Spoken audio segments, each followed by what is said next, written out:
is the sports podcast. This is Facts Over Fans. And you know what we do here. I'm your host, Chase. I'm also the wizard, the man, the myth, the goddamn legend, the sport mediator, the guy that says what's on your brain, what's on everybody's mind, but they can't say it whether they know these players personally or they're best friends or it's something like that where I don't have these ties to these players, so I can be bluntly honest.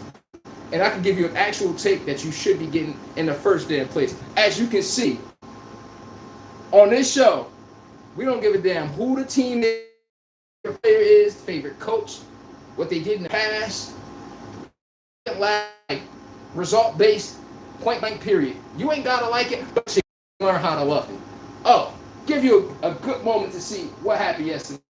We're going to start first with this game, the Hornets versus the Blazers. Oh, man.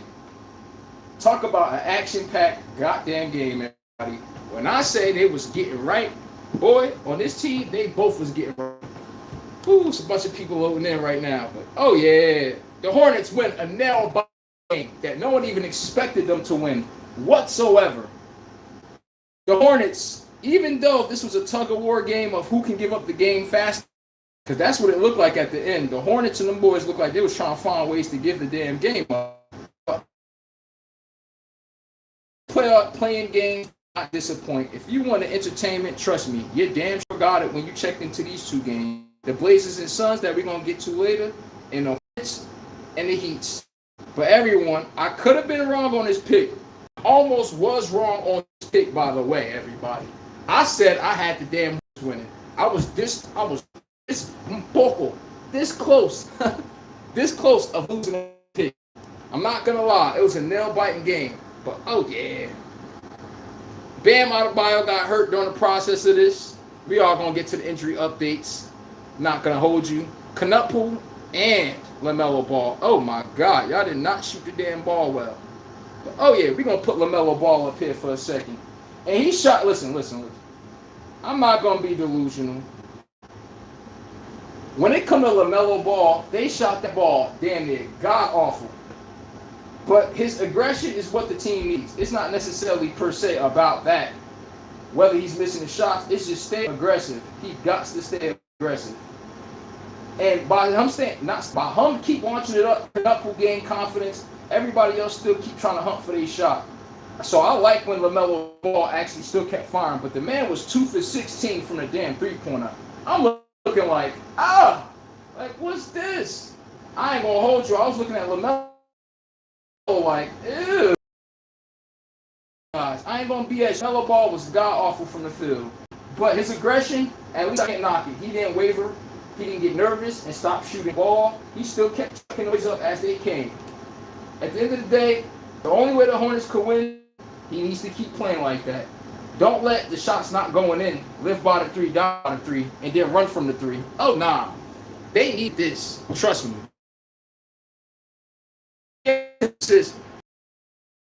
He has some bad turnovers, by the way. But we're going to get to that. Here's the story of the game. Kobe White, LaMelo Ball. Without these two playing well, I'm just going to be bluntly real with you guys. Kobe White and LaMelo Ball, without these two, what the hell is the Hornets going to do? Let's be bluntly honest. What were they going to do in this game? Let's be LaMelo cold from three, Canuck cold from three. They live by the three.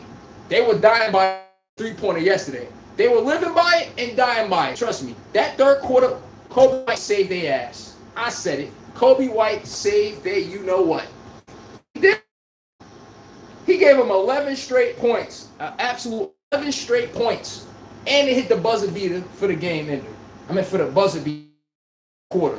They were down double-digit points before that moment happened. Let's be real, but that game could have went left to the Miami favor. But you got to give both of these teams credit. They both was resilient. You got to give them that. We'll get the comment section in a few. But, oh, yeah, you got to give them absolute credit. Because most teams, I'm going to be honest with you, you put most teams in the Hornets and in the Heat position, they're going to fold in the clutch when it matters most. I'm being bluntly real with y'all. But LaMelo, he had an absolute bonehead turnover. I was looking like, what are you doing? made up for it with the game-winning filet layup. So you gotta give him all credit. He kept playing even though his shot was broke as a joke. The man was throwing bricks at the okay. I'm just telling you what I saw.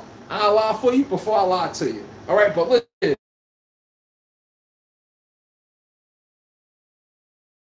You wouldn't hear the end of it, bro. Just being real. At least he still kept sticking to it, still kept getting to it. He never let that broke-ass shot all game affect the way he was coming at the game aggressive. He still kept keeping his foot on the gas pedal. Now, as far as the Miami Heat, God damn it. I mean, they played a game way better than I expected. I'm not even going to lie. The Miami Heat surprised me. I thought the Hornets, the only way they was going to stay in this game, I said this, unless the Hornets can't make threes and they shoot themselves. Guess what? They came very close to doing exactly that, shoot themselves out of the game. The ball come through in the clutch. Kobe White and LaMelo Ball saved this team. And Miles Bridges. Without those three players right there, oh, this is an easy. They're going home. This is easy. We ain't even got to ask no damn questions. I'm being bluntly real with y'all. That boy saved them. Give him credit. Kobe White, I already said it. If they didn't have Kobe White in this game, Knutpool, they rookie of the year. I'm a big man. I'm at potential one of the rookie of the year. He made the most threes for a rookie. I'm letting you know right now. Kobe White don't come off that bitch and give him that game. Oh man, I don't know what to expect. But I'm letting y'all know right now the Heat almost got the belt out. If you want to be entertained, them playing games was lit as it can be yesterday. I'm talking about as lit as it can be. Oh my God. They was playing like they knew exactly what was at and everybody. Let's be real. Isn't that like we know what's at stake? Well, LaMelo Ball and them Hornets and them Heat yesterday, them boys was playing for keeps. Tell me game until Mr. Mitchell took that damn inbound pass off. He tried to take it coast to coast. Miles Bridges glassed that ish. He made sure the skyscraper to get that damn block. But oh yeah, the Hornets, with you guys, the way the Hornets can get better, I think they can get better if they got to start learning some IQ. They too much ill-advised threes yesterday. Now I understand that's what makes the Hornets special, but at the day, that's ill-advised threes. We can't keep chucking those up. And then you wonder why he's going for a run on the other end on the fast break. It's a time and place for them to be able to fill it out. I think the Hornets did a terrible job of doing that yesterday. Even when they were up, they still kept firing threes. Why are you firing threes and you're winning to a point where you're giving them easy fast break points? Easy second chance points. They almost shot themselves out the game. Now, did I choose to lose this game? Hell yeah. But at the end of the day, you got to be realistic. I almost lost this pick yesterday. Almost lost this damn pick. Ain't even going to BS you.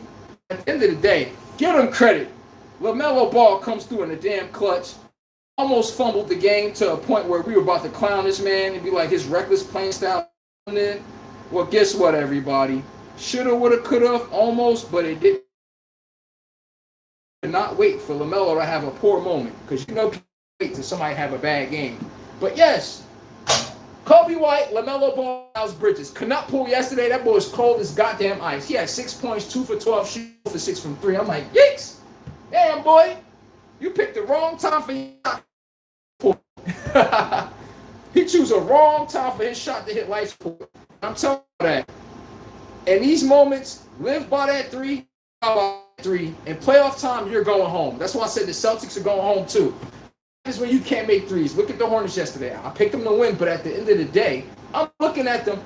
When y'all can't make a three-pointer, can y'all create any other shot? Could you get past your defender? Look at Danny Avdija on the Blazers. Each time he got past his defender right in front of him and be able to create for others. When I watch all other games, I'm like, why is it that y'all can't beat one defender in front of y'all? Y'all shoot all these ill-advised threes where I'm like, oh my God. You kidding me at some point. I'm just trying to tell everybody, you ain't like what I'm saying, but I'm telling you right now, when I look at these games, boy, even yesterday in the Hornets Heat game, shout out to the Heat's point guard, Mr. Mitchell. He had 120-point game all year. And guess what? That man had about like 14 of those in the third quarter yesterday in the Miami Heat game. The Heat's point guard, Mitchell, the man showed his ass. He took over in the third quarter. Damn near responsible for every damn bucket. 14 points straight. Give him. Bam Adebayo was tripped up by LaMelo. What y'all think about that? We're going to get to that in a few. And LaMelo Ball just acting stupid like you don't know what happened. And I didn't know I tripped him. I'm like, bro, come on, man. Come on, man. Like, you tripped Bam Adebayo. Everybody saw it on jumbo screen. This man sitting there like, I don't know what happened. And but come on. LaMelo Ball and Canupo. And Nick is in the goddamn building. Why is he not my moderator? Almost getting me angry. Look, what's up with him, man? He said Hornets are going to get swept anyway. Hey, man.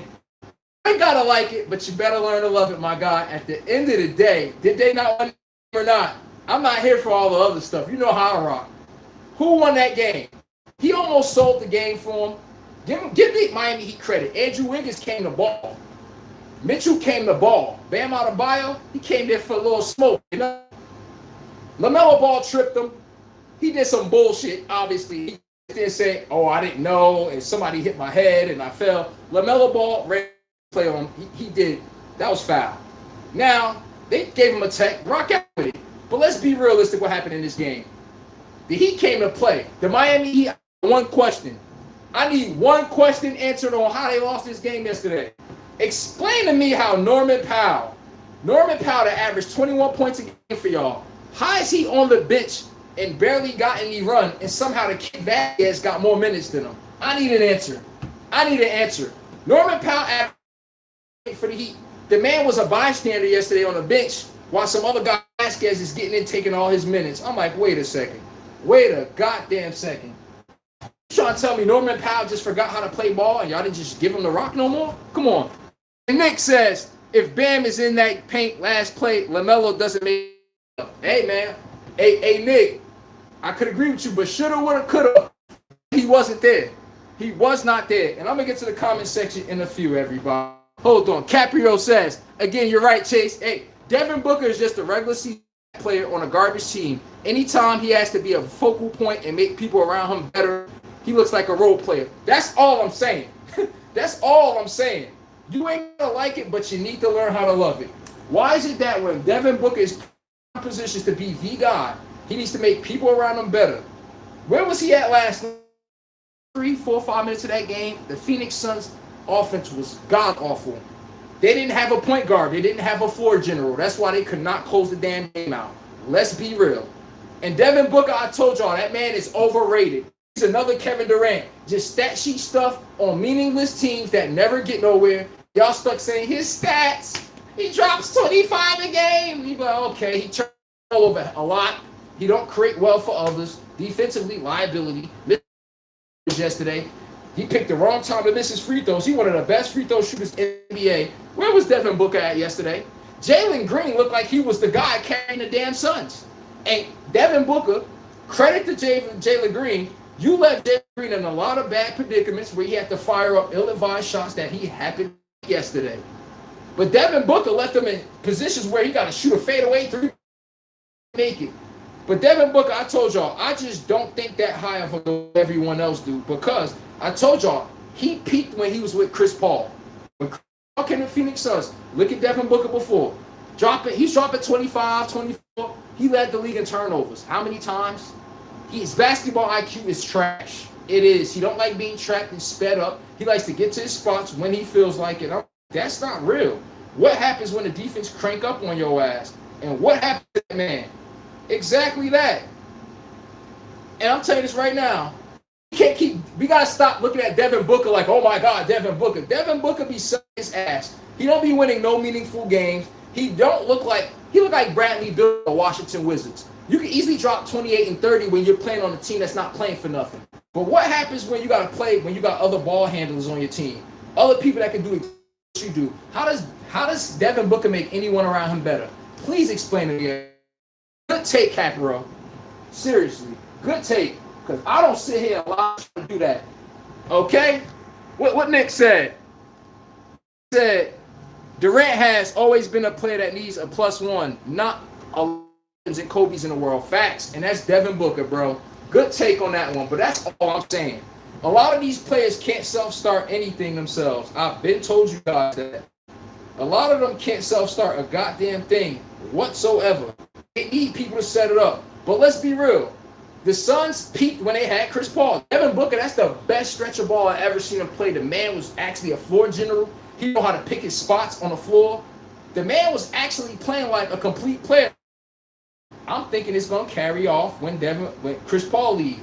Yo, ever since Chris Paul Suns, I just see Devin Booker as the same old, just Devin Booker. Nothing, just a different day. A mid-range assassin with a poor basketball IQ. But let's get back to that. KK485 says the Hornets and was the best. They were juggling back and forth. Who gonna give the game up? Facts. Watch the final 2 minutes of the Hornets and Heat's game. They both was like this. No, you win the game. No, you win the game. You win the game. I don't want to win. That's how the final 2 minutes of this game look. I promise you. Hey, Nick. Hey, everybody. What do y'all think about Tyler Hero's stupid self launching up that ill-advised three-pointer? Let's be real. I need y'all take on that one. What made Tyler Hero go for a three-pointer and all they needed was a two-pointer? And by the way, the Hornets was in foul trouble. I think we all know all you got to do is put your head down and go to the basket. They're going to do their best not to foul you. That's your advantage. Go for a high percentage shot. For some reason, Tyler Hero, he wanted to be the hero and then say, I want to shoot the three. I want to have a little fadeaway with my leg out. I want it to look like Damian Lillard making the three. Tyler Hero had no basketball awareness last night against this game. They need one bucket to score. This man launches a step back fadeaway three. Leg kicking out opposite direction. Come on, man. All you got to do is go to the rack. You give me a floater and they miss the shot. You give me a mid-range shot and they miss something more efficient. I'm cool with that. You launching a three from back there. Come on, you did exactly what the defense wanted you to do. You just bailed them out by taking a shot where they don't have to defend. And I'm sitting there looking at Tyler Hero like, what are you doing? You were not the hero yesterday, but he damn sure took over to keep him in that game. I'm going to be a buck with you guys. Without Tyler Hero, it look a little dark for Miami. I ain't even going to BS you guys. It damn sure does. But I'll tell y'all right now, what I say them Hornets was going to win that game, Nicholas is hating. He a damn hater because I was right. What I tell y'all? I ain't going to lie. The Hornets, bro. Oh.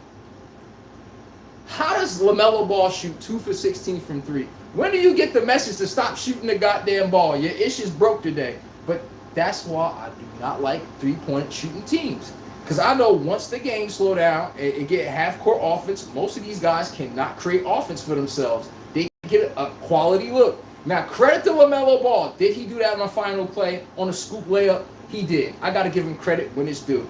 But damn, Miles Bridges came out the ball. Darius Miller came out to play ball. Lonzo Ball, LaMelo Ball came out to play some ball even though he's insufficient from the field. He got off on defense. Nobody calls it out. But listen here. Choices and trade-offs, all right? I pay attention, though. I'm telling y'all this right now, man. And who else had to say it? She said back and forth. At least LaMelo Ball made up for that turnover. KK, good tape. I agree with you. LaMelo Ball, if that game would have ended, I'm telling you this right now, with that turnover, people would be hiking on your reckless style of playing. You would not be hearing the end of it, bro. At least he made up for it, so I'm cool with that. He didn't just drown in his misery and say, oh, man, damn, I turned the ball over and just said, well, the game's over. LaMelo Ball, I give him credit because at least he still kept his foot on that gas pedal. But everybody, Miami Heat cannot win this game. How does LaMelo Ball shoot 2 for 16 for 3? Knutpool shoots 2 of 12. Yeah, you add that up, that's 4 of 28 from 2 players.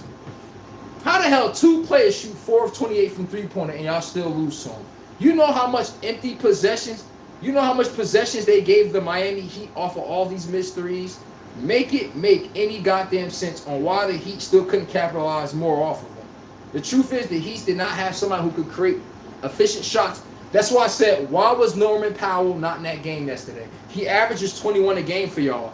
Instead, y'all got this kid Vasquez coming off the bench for him, and Norman Powell is instant offense. He played perfect in this game if y'all played Norman Powell more. He had about 13 points coming off the bench. But how is a guy dropping that much buckets and somehow he's sitting on the damn bench? And what y'all lacking at the moment? Offense. You like, go figure. So this man been doing well for y'all all year. Y'all just forget that y'all can count on him now? Insane to me. The Miami Heat lost this game because Norman Powell's on that bench too damn long. And they got the kid Mitchell, which was playing great at point guard. But at the end of the day, Norman Powell will give you 30. He'd have gave y'all that offensive clip that y'all was missing. He'd have easily got y'all that. Instead, you fumbled it.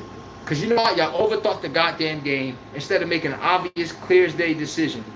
Sometimes, y'all overthink ish until you put yourself in a bad spot.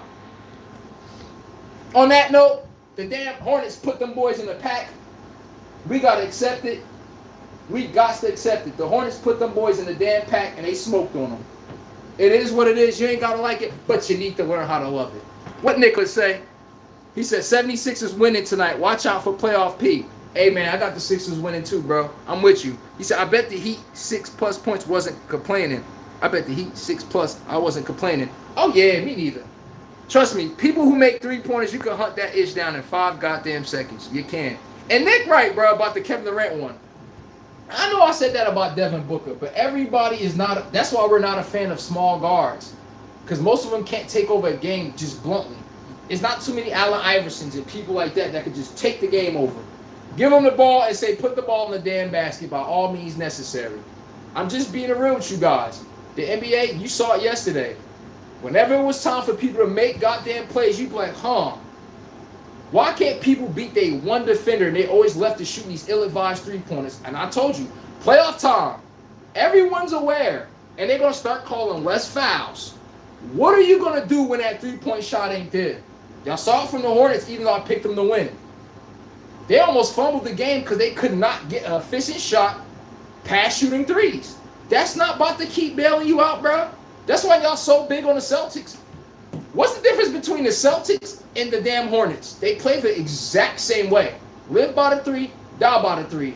But when we see the Hornets play like that, we know they're shooting hella threes. When it's the damn Celtics, we act all just like we don't understand reality. Like they're playing a different brand of basketball. They're doing the same goddamn thing.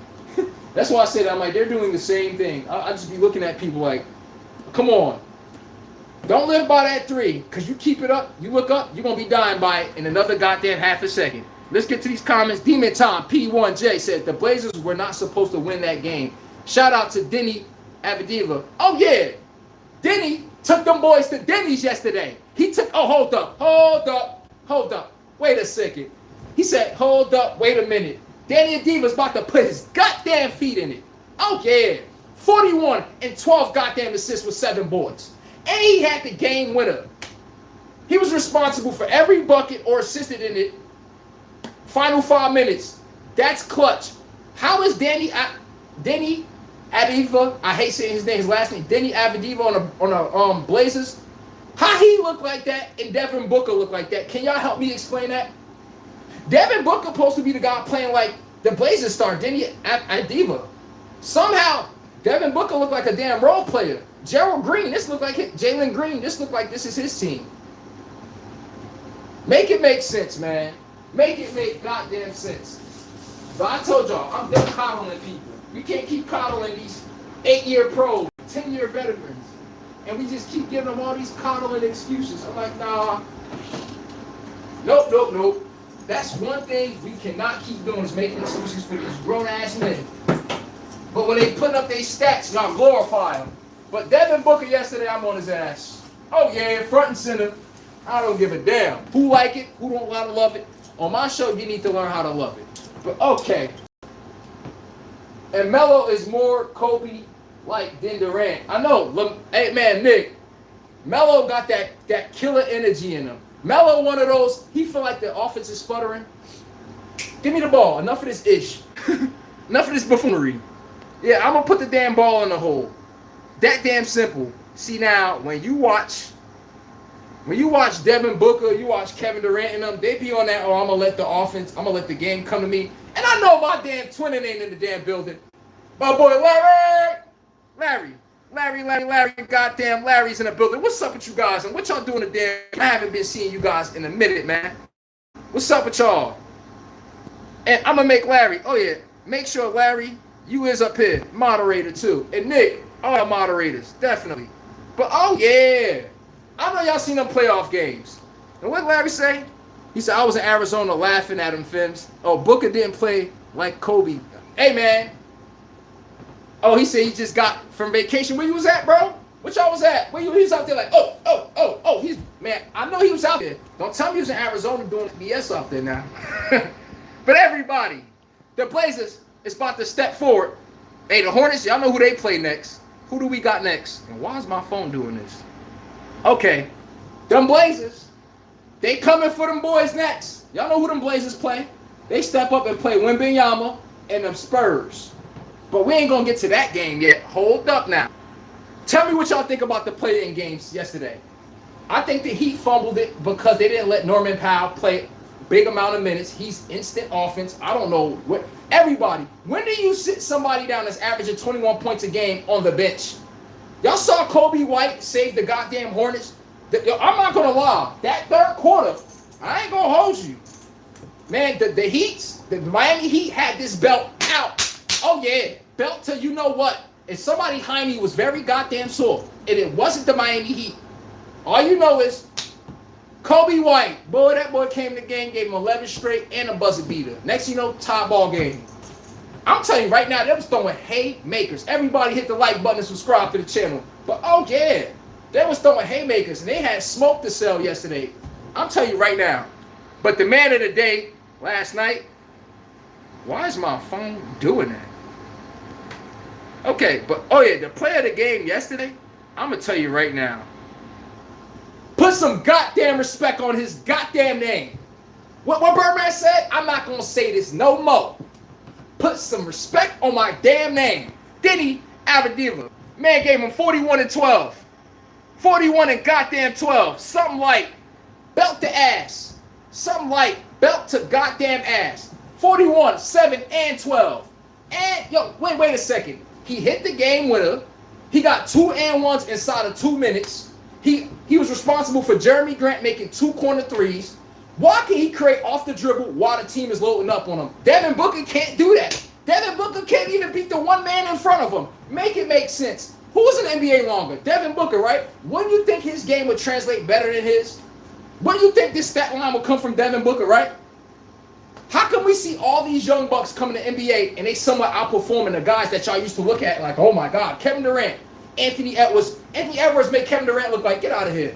Anthony Edwards make Devin Booker like, get out of here.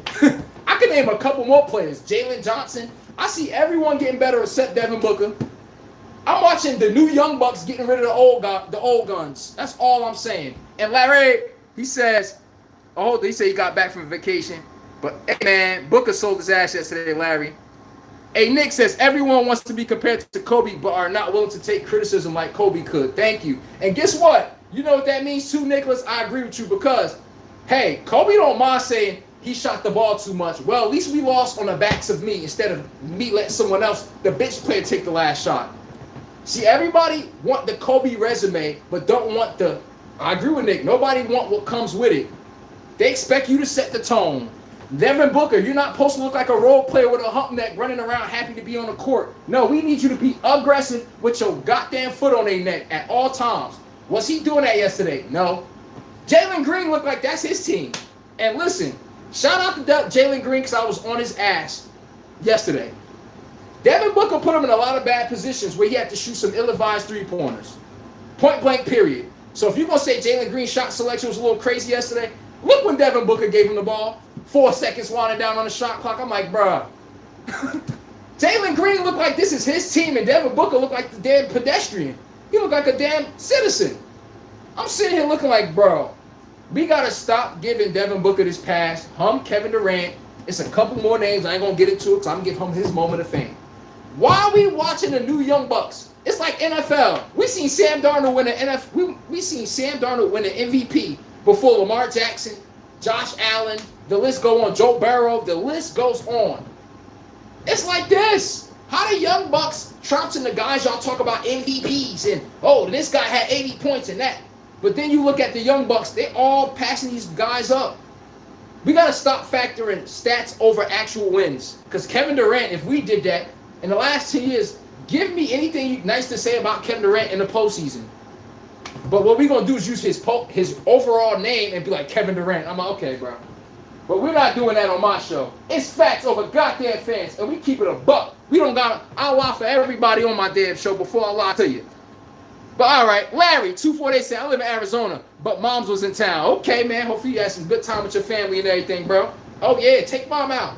You know, it's a spa-ish, man. You know, have a good time. I don't know what to do in Arizona per se, because I ain't spent too much time around it. But what Larry else got to say? He said, make sure family was straight, but I'm back. And he back as serious as a heart attack. Let's go, Larry.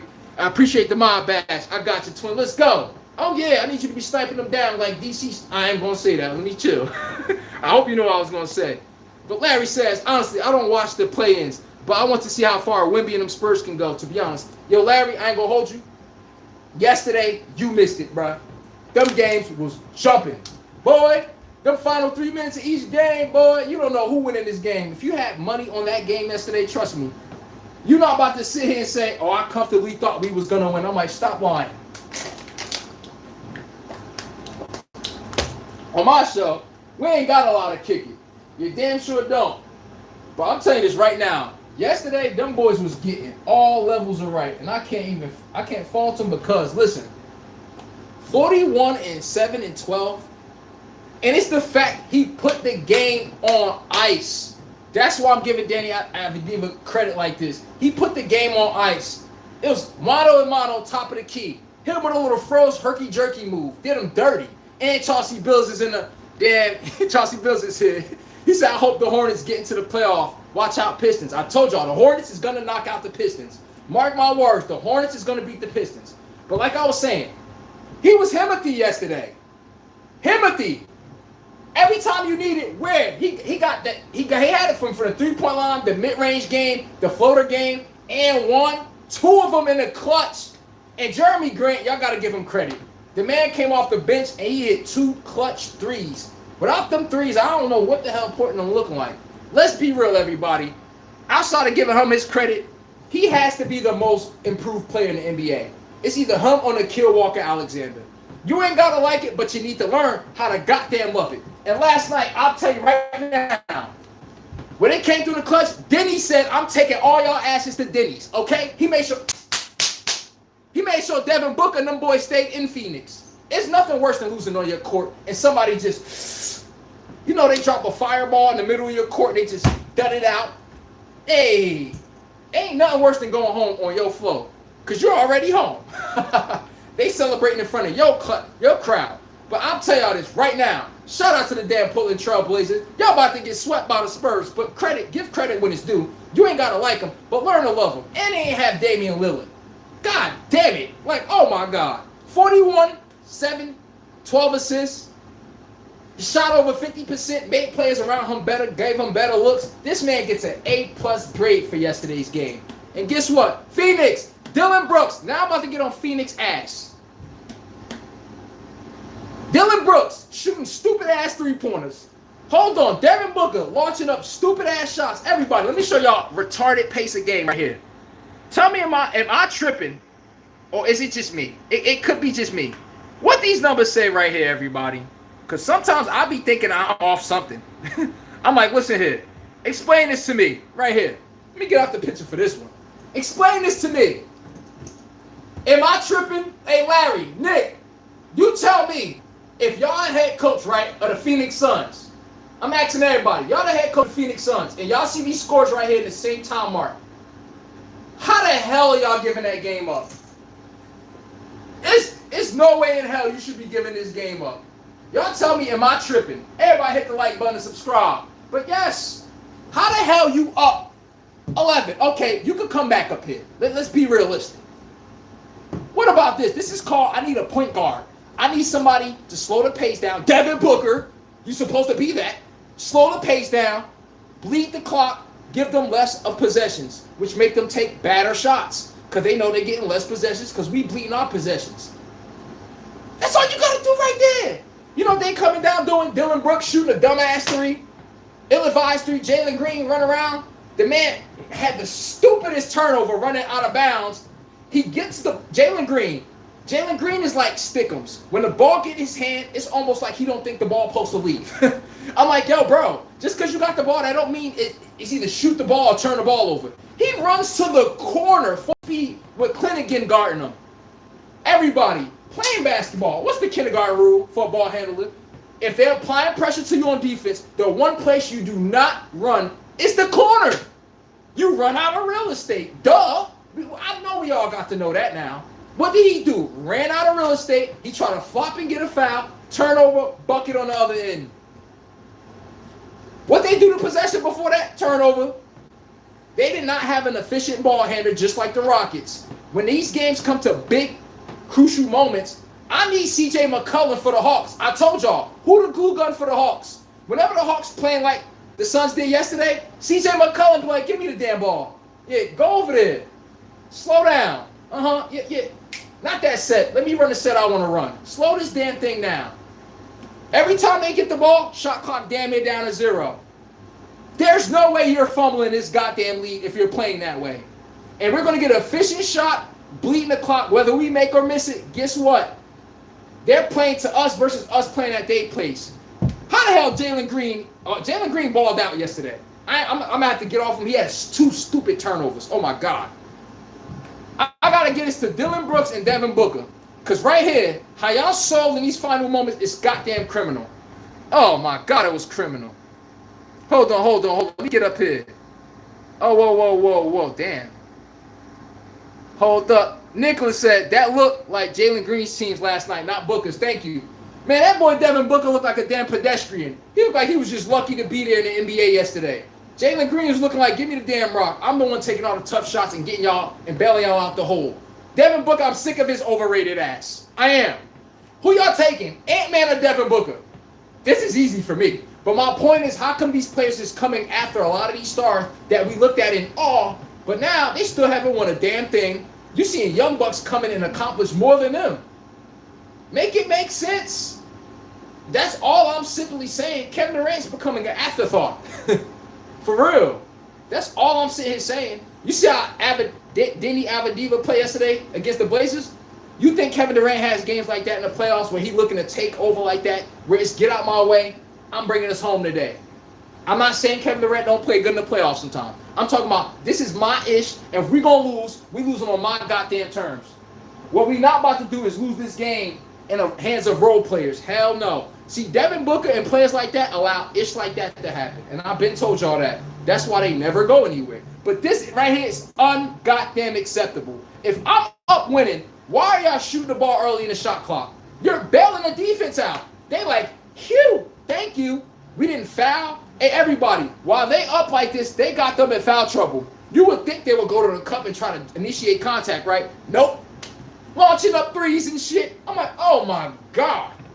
Most of these teams lack an actual Chris Paul-like point guard or a veteran like C.J. McCollum. Players like that like, what the hell are we doing? And he could bluntly tell everybody. Y'all just allowed them to, the Suns had this game, bro. It's called lack of IQ and lack of proper ball handlers. Good take, man, Nicholas. Chauncey Billings said, I hope the Hornets gets into the playoffs. Watch out the Pistons. Okay, he said that. Larry said, like I told you weeks ago, no one would get 5 titles moving forward. And I love it. Hey, Larry, I'm with you on that one. No one ain't getting 5 titles no more. I don't see it. Stephen Curry ain't getting it. LeBron ain't getting it. I think they're the only 2 that got 4 titles right now. I'm with you on that one. And Larry says, yeah, I watched Suns and Blazers this morning in Prime Video. Oh, yeah. That game was jumping, bro. That game was jumping. And Denny Avdiva, he played like Devin Booker's supposed to play. This is my shit. This is my court. You're in Phoenix. And I come in with, what he shoot, 7 of 17? I'm like, bro, come on, man. I think we got to admit, Devin Booker is overrated. I think we got to be more realistic to this now. Because I've been saying this. He's a high turnover shooting guard. It's nothing to write home about. I'm willing to see what's good with Jalen Green because he's younger and it's probably much more potential there. But Devin Booker, I've seen enough. An average defender, a great mid-range guy, average three-point shooter, and he's great at the free throw line. Except yesterday, he missed 5 or 6 of them. I'm like, bro, you sold your ass. In that final possession, they gave the ball to Devin Booker. One-on-one coverage. You allow that man to stop your dribble going to the cup? That's unacceptable. And then you stop to dribble and force Jalen Green into a disgusting shot that he's just so lucky to make. Devin Booker, I'm done about that guy, everybody. I don't know, maybe y'all think so high of him, but I don't think so high of Devin Booker no more. I'm sick of it. We just be letting people get off the damn hook all because his stats in the regular season. We're not doing that no more. Nope. Ain't hold up. What else we got here? But man, Devin Booker, he can't keep getting a pass, bro. I don't care who the hell is a fan of him, but last night that game was supposed to be a W for the Suns. I'ma just be real with y'all. This is how I look at him. Other people look at him like, oh, Devin Booker, and his star name jumps out. I'm like, what I see on the court, it does not jump out to me. I see other people game getting way better and expanding. I'm sorry, I just look at him like Devin Booker. I'm just telling y'all, I just see nothing. I see nothing new. And maybe I'm tripping. But at the end of the day, when you cut off, this man was just with Bradley Beal and Kevin Durant. He was just with Bradley Beal and Kevin Durant, still couldn't work. At this point, Devin Booker is clear as day a number 2. Where Devin Booker would fit perfect at is the Minnesota Timberwolves. He could play in that second spot, and then Julius Randle would be the third scorer. Devin Booker to the Timberwolves, that would be a perfect move. But you ain't the guy. You're not the head of the snake. We've seen this for how many years, everybody? I think he's been in the league for like 10 years now. What have we seen from Devin Booker that made us say, I want to see much more? I'm not trying to be funny, but I just don't see it. I just be like, oh, Devin Booker again. Maybe it sounds mean-ish, but come on, bro. He can't keep coming out here with these playoff duds. It's too many games where he don't look like a damn star. And we somehow got to give him all this credit as if he be playing like he up there with them ones. All I'm saying is it's the same thing what I said about Sam Darnold. How does Sam Darnold win a Super Bowl before Josh Allen, Lamar Jackson, Joe Burrow? The lists go on. It's like that. I'm watching Anthony Edwards get to the Western Conference Final. I'm watching a lot of these young bucks make a lot of noise. And I'm like, where's Devin Booker? Where the hell is... Giannis is starting to get there too. Where's Giannis? Where the hell is Kevin Durant? Where's Stephen Curry at? Where's LeBron? We in the playoffs, so don't talk about my Lakers. Laker Nation, stand up, okay? Okay, you know? But anywho, before I get too damn excited, you know? But yes. Last thing I heard about him, he deal with one of the Jenners, and Kylie Jenner or one of them. I don't hear anything about Devin Booker on the damn court. I don't see nothing new from him from 5 years ago. I just see the same old Devin Booker. Mid-range assassin, this terrible basketball IQ with the ball in his hands when it comes to initiating offense. I'm like, bro, listen here. I'm just starting to think what we see is what we get. And Arthur, XTB, says, that's right, don't let him slide. And George Hubbard, 268, everybody hit the like button, subscribe to the channel. Let's go, Laker Nation. Laker Nation in the goddamn building. And you know what we do, Laker Nation? Because I know everybody be down my Lakers boys. They said the Rockets gonna win, the Rockets this and that. Guess what? Get that damn belt out. Right for them Rockets. Because when this belt get put to their ass, I don't want to hear shit. I don't want to hear the referees cheated. I don't want to hear, they make calls for LeBron. When we win that damn game in that series, I ain't saying we win in the finals. I'm telling you right now, I got smoke for everybody. I'm letting everybody know that right now. But, yeah, let's get to the comments. Hell yeah. But Larry says, DA was making Dama proud. Imagine a healthy Dame with his young guns. Hey, man. Imagine Damian Lillard. I'm with you, Larry. Imagine Damian Lillard healthy with those Blazers. And I like the kid Sharp. He averaging almost damn near 20. Scoot Henderson, I don't know why they don't give him more minutes. But Devon Clinigan from my UConn Huskies, 2-time champion from them damn Huskies. Oh, yeah, he be holding down at the rim also when they need rim protection. Okay. But, okay. And Arthur says, been a minute. It says, been a minute, only 70 points per game against Boston. Thank you, bro. Everybody, see, I need the fresh basketball minds to subscribe to this channel. That's why. People who, listen, I don't give a damn about Devin Booker, Kevin Durant, Shai Gilgeous. If Shai Gilgeous-Alexander sell his ass right now, I am on his ass. No one gets a pass on my show. Y'all watch what everyone else do? Whenever their favorite player have a bad game, everyone just act like Ray Charles. They act like they just didn't see anything. Oh, and they start blaming things on other players. And if he would have did more. No. Let SGA give me a choke job. I'm on his goddamn ass. Pause. It's that damn simple. No one gets a pass here. He is not about to play like a mediocre pedestrian walking the streets and then get paid $250 million, max player, all-star, But when it's max all-star moments, man, shrivel like a goddamn shrimp. And then I got to glorify his stats all over again. I'm like, no, I am not doing that. It's just like with Lamar Jackson, not to bring him up in this conversation. I am not about to embrace mediocrity. I'm sorry. It's just not happening. Y'all know the Steelers? Oh, the Steelers are always 9-7. They're above 500. That crap. He just gets away with 25 points per game, and then everybody just leave him alone. I'm like, okay, Zach LaVine averaged 25 a game. Y'all ever seen Zach LaVine in a meaningful game in his life? But his 24, 25 points a game is always good. See, today's players, y'all love stats. Y'all don't like winning. Because, man, Denny Avdiva, the man, how he got 42, 12 assists, and 7. Focal point of the game from start to finish. Every time the Blazers was bleeding out an artery, guess who patched it up? Danny. That's a star player's role in this league. I don't give a damn who you are. Whenever that artery is bleeding, can you stop the bleeding? End of discussion. In the clutch, DA, the boy came through in the clutch for the Blazers. He did. Every time he smelled blood in the water, they getting down. What he do? Drive, penetrate, kick to the corner, Jeremy Grant for the 3. Basically, if we're going to lose this game, we're going to lose right here because of me. I'm not about to give no one else a chance to fumble the victory, and I'm stuck looking back like, damn, man, on that team plan, I should have did this. I could have did that. Should have, would have, could have. Y'all know how my show start. Should have, would have, could have. But you didn't. And guess what? The man gone home. But I'm tired of this guy right here. He's done. He's done. I'm done with Devin Booker. I've been told you guys this. Chris Paul, Chris Paul gave the man seasoning, like how when you put seasoning inside a steak, you let that seasoning get inside. Chris Paul taught you everything you need to know. He played the best ball under Chris Paul. I won't say anything about this man when Chris Paul was there. He was wilding.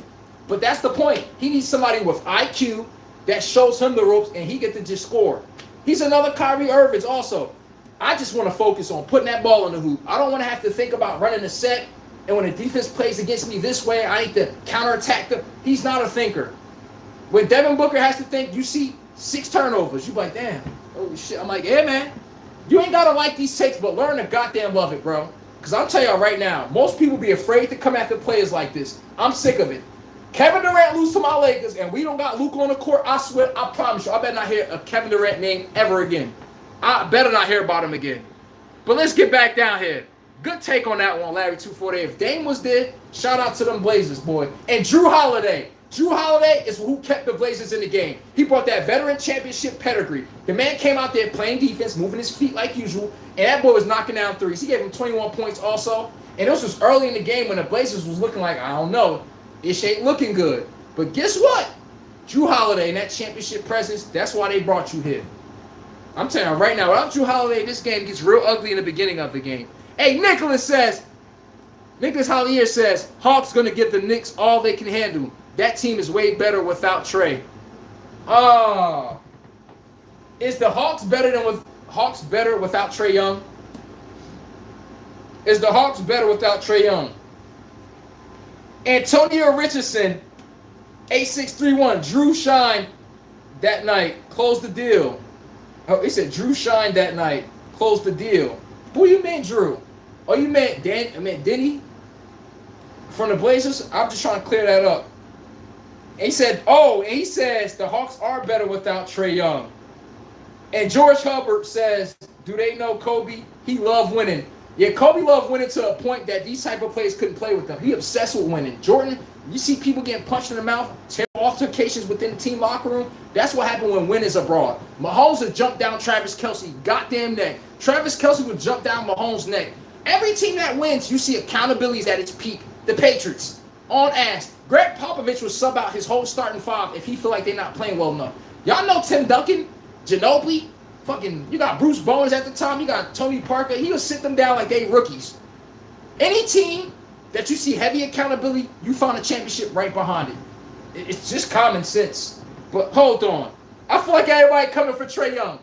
Why y'all coming for Trae like that? What smoke y'all got against Trae Young? I gotta know. Is this something? Is it a personal beef before I go in on this take, everybody? Because I needs to know. Because I think y'all coming for my boy Trae Young. All right. Let's be real. Could I say the Atlanta Hawks is better? Before I get to that take, let me finish everybody, because I'm going to go in on that one. I've heard it before, too. So I'm going to make sure I take my time on that take. Hold up. Larry says, I'm cleaning the house after this game if I'm the GM or owner. I'm with you on that one. DA was making Dame proud. Hell yeah, he was looking like Dame. Shit, Dame like, I don't even got to get on the court. He clutch right now for us. But, oh, yeah. Let me finish this up. Hold up, because I'm going to get to the how y'all saying, y'all coming for my boy Trae Young saying the Hawks are better without him. Hold up now. We got to get to there. He said facts. Ant-Man and no heads. I'm with you on that one, Larry. Booker. Oh, Larry 248 says, my twin says, Booker got the cosign from Kobe. He let it get to his head. 2021, Book was doing his thing. Now I think he's ready to leave. I'm just saying, notice when you play these players all this money, the only player that has lived up to these contracts in any sport, Patrick Mahomes, they gave the man $500 million. The man won 3 championships, has been to 5 of them. I mean, if that's not money well spent, I don't know what else to say. You go to the rest of these players across the sport, you be like, give me any form of winning that they done since we paid them. Nothing. If anything, we gotten worse. I'm like, what are we doing, bro? We got reward. And Devin Booker, I just expected him to become an all-around better player, learning from Chris Paul. It just never happened. It didn't. But let me get to the bottom of it so I could go. Everybody's coming for Trae Young right now. I ain't feeling it. All right? He said the game. He said that's the game he's supposed to step up. Arthur, X2B. I'm with you on that one. He's supposed to. Jenny from the box said same old Booker. Larry 248, my twin says, okay, Book, to the Wolves. If Devin Booker go to the Timberwolves and he's the second option to Ant-Man, they could easily go to the finals. Easily. That's what Devin Booker is, a second option. You are not a team you can build with, and he's the head of the snake. Who gets better when he has the ball? It doesn't. No one does. They even drafted DeAndre Ayton. Why was DeAndre Ayton so good in Phoenix when Chris Paul was there? But notice whenever he played with you, it just never ever looked right. Just make it make sense. But, oh, yeah, they could make noise in the Eastern in 2000. You funny as hell, Larry, yo. Arthur says, it's been a minute. Only 70-point game against Boston. Outside of 70 points from Boston, that 70-point game against Boston, give me something to talk about Devin Booker. It's the same thing with Kevin Durant, and they both played on the same team. You take away these stats, I'm like, give me meaningful accolades and meaningful moments that they show up to play ball. We can't keep letting people get off with empty stats. That's all I'm saying. We can't keep letting people get off with them empty goddamn stats. And I'm about to get to everybody down at the bottom. And Mr. Richardson at the bottom, y'all got smoke for Trey Hawk. I'm coming for everybody, bro. I'm like, all right. He said, but it's still Kyrie to the Timberwolves. I can see Kyrie going to the Timberwolves, and he's second option to Ant-Man. All the Timberwolves needs a second option to match that defense. Good. I pray for all of y'all in the NBA, okay? Oh, George Hubbard said, let's go Lakers. You already read that one. Oh, Larry says they could trade Book for your favorite player in the league. Oh, Rhea, stop playing with me, bro. Man, you call my phone and tell me Rudy Gobert for Devin Booker. Y'all ever watch Scarface? When Sosa cursed him out on the phone, he had the pile of coke on the damn desk. And he just banging the phone. That's me. If you call my phone, we got to trade Rudy Gobert, first round pick, and we're looking to get Devin Booker. Hey, bro, don't ever call me again. You understand? Don't ever. Stop playing with me. Rudy Gobert is not. Rudy Gobert is a guy that helps facilitate a trade because he makes a lot of money. So if you want the salaries to match, throw Rudy in there. If you try to throw it in there from a standpoint that makes sense, you'd be like, oh, I don't really see a point that makes sense there. You're not going to get me with this Rudy Gobert shit, all right? When I hear that name, you know what happens. I get triggered. I'm this guy's ass. Jolo, Spurs, Steelers, Pirates, Pens. Damn, he got all teams in there, I see. The Steelers is booty. The Pirates is booty. The Pens is booty. I'm like, okay. So, yeah, damn, you got a bad lineup in your subscriber name, bro. I've never been a fan of him. He's not a winner unless he has Hall to lead him in the team. Devin Booker, forget Devin Booker. Zach LaVine, Devin Booker. Yo, this is my guy, but I can't make excuses for him. DeMar DeRozan is about to be top 10 all-time in scoring. Man ain't never even smell high no here near close to winning. Devin Booker, Who I just say? Devin Booker, Zach LaVine, DeMar DeRozan, Zion. You about to start getting put in that bowl. Zion Williamson. I'm talking about players who put up big stats but never in a meaningful game. Kevin Durant. Who else? Jokic, I need to see something from you this season. Giannis, I know the Bucks been failing you. I'm just throwing names out there, but I'll let y'all know. You see the names I threw out there. No one's safe. We're not about to act like the Nuggets ain't win almost 5 years ago. I don't play this game everybody else playing. Just act dumb because I like somebody. Jeez, Bradley Beal, you stole about $300 million, and I haven't seen production from you in quite some time. Who else? Who else? My Lakers. LeBron, I mean, damn, this nigga, he like 41, so LeBron don't get... If Luka was on the court, I'd be judging my Lakers, but I ain't about to hold LeBron like he's still 26 and shit. That's delusional. Who else? I'm talking about players that's just been getting away with murder. And you wondering how they don't get traded. How they still got a job. I'm like, listen here. My guess is as good as yours. Hold up. Who else? Oh, just be getting away with murder. And just, he got a stat line. We just look past it like he's just not playing bad. But we're going to get back to that in a few. We need to get back to these comments to make sure I get there. But when they said, George Hubbard said, do they know Kobe? Kobe loved winning. The players today could never play with my guy Kobe. Rest in the goddamn peace. But just the sense of the IQ of the game, the way players just can't create their own shots. Luka Doncic, you not staying in front of him. You think Shea about to let you stay in front of him? I just be looking like, where's the tool bag? And everybody, if a defender's playing you moderate, right? If a defender's playing you moderate and he's playing you a little bit sagged off, he's trying to contest for the jumper, this is how the NBA gets exposed. And Devin Booker got exposed yesterday. What happens when they play moderate? Not too tight, so you can get that angle to get past them. He right there in between. He playing you for the jump shot, not letting you beat you to the damn cup. That's called, you need to get in your tool bag. Up fake. You got to make that man start repping. Up fake him. Up fake him to death.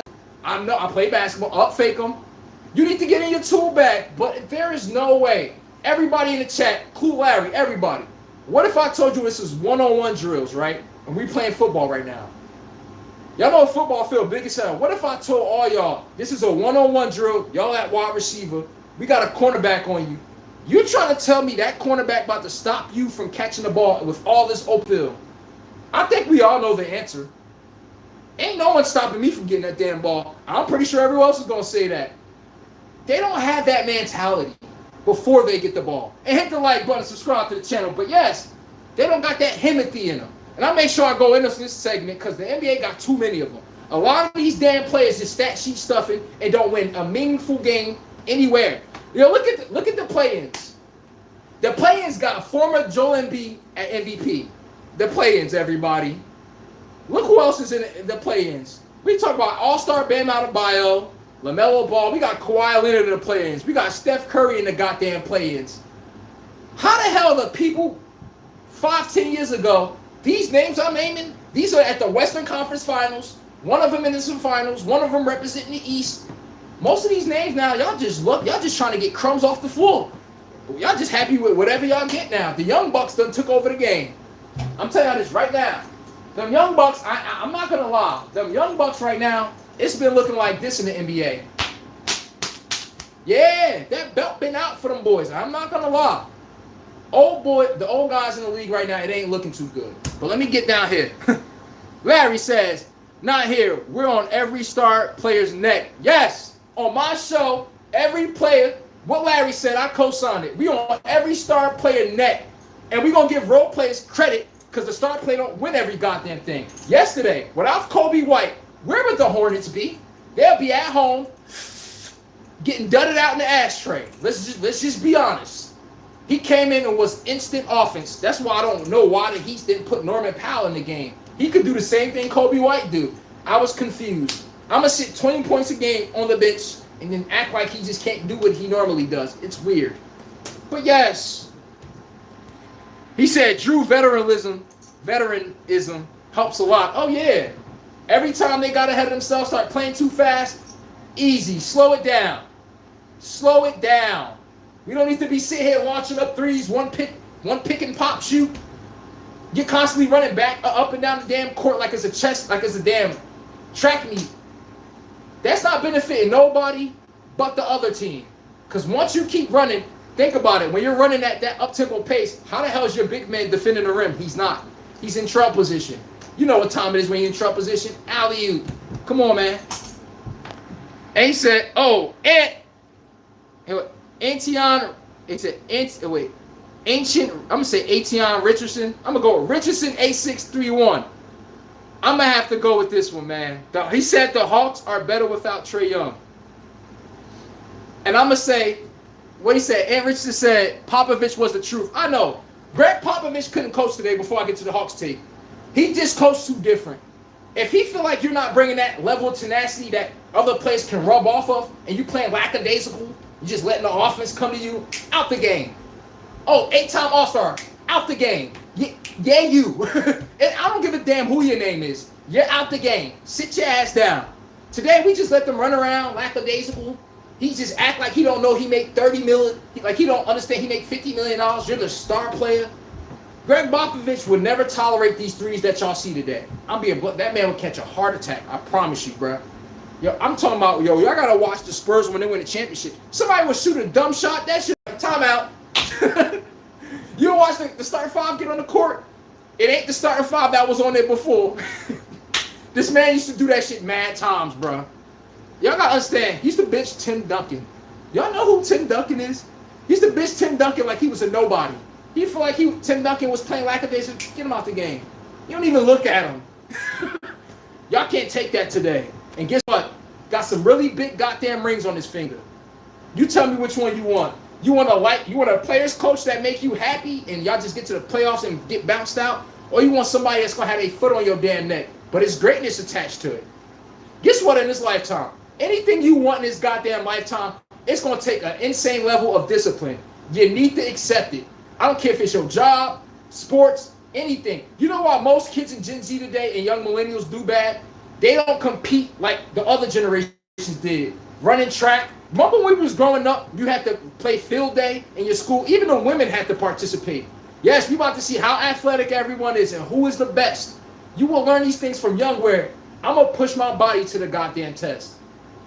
This era, people, y'all see load management, they don't want to put their body to the test. I don't know, I'm tired. I want to go to bed.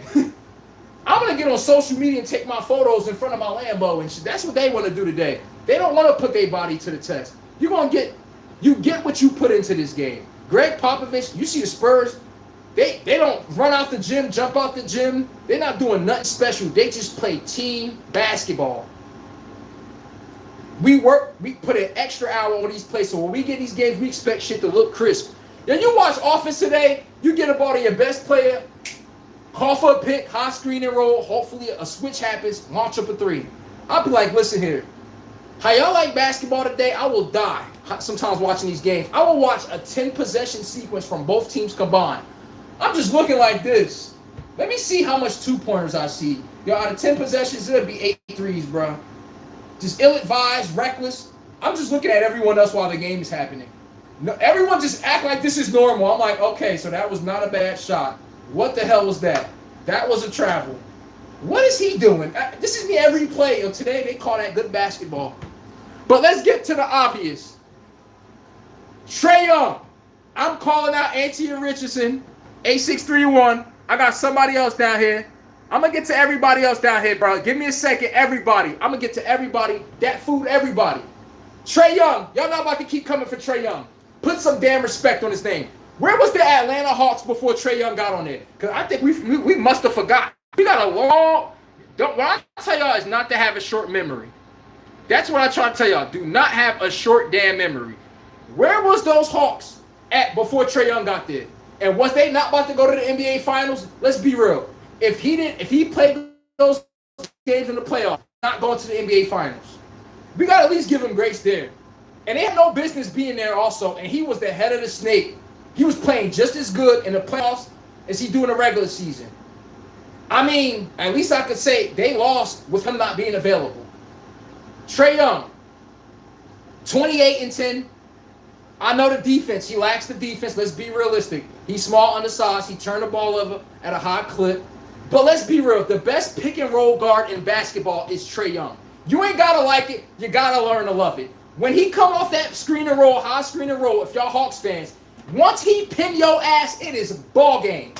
He gonna keep filling you out all the way to that cup. As soon as that big man step up, alley right over your damn head. You don't jump for that alley, floater right over your head. It's a damn if you do, damn if you don't.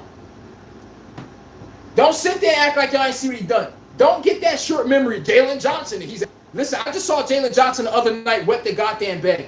If it was because of C.J. McCollum and Nikhil Walker-Alexander, where was Jalen Johnson?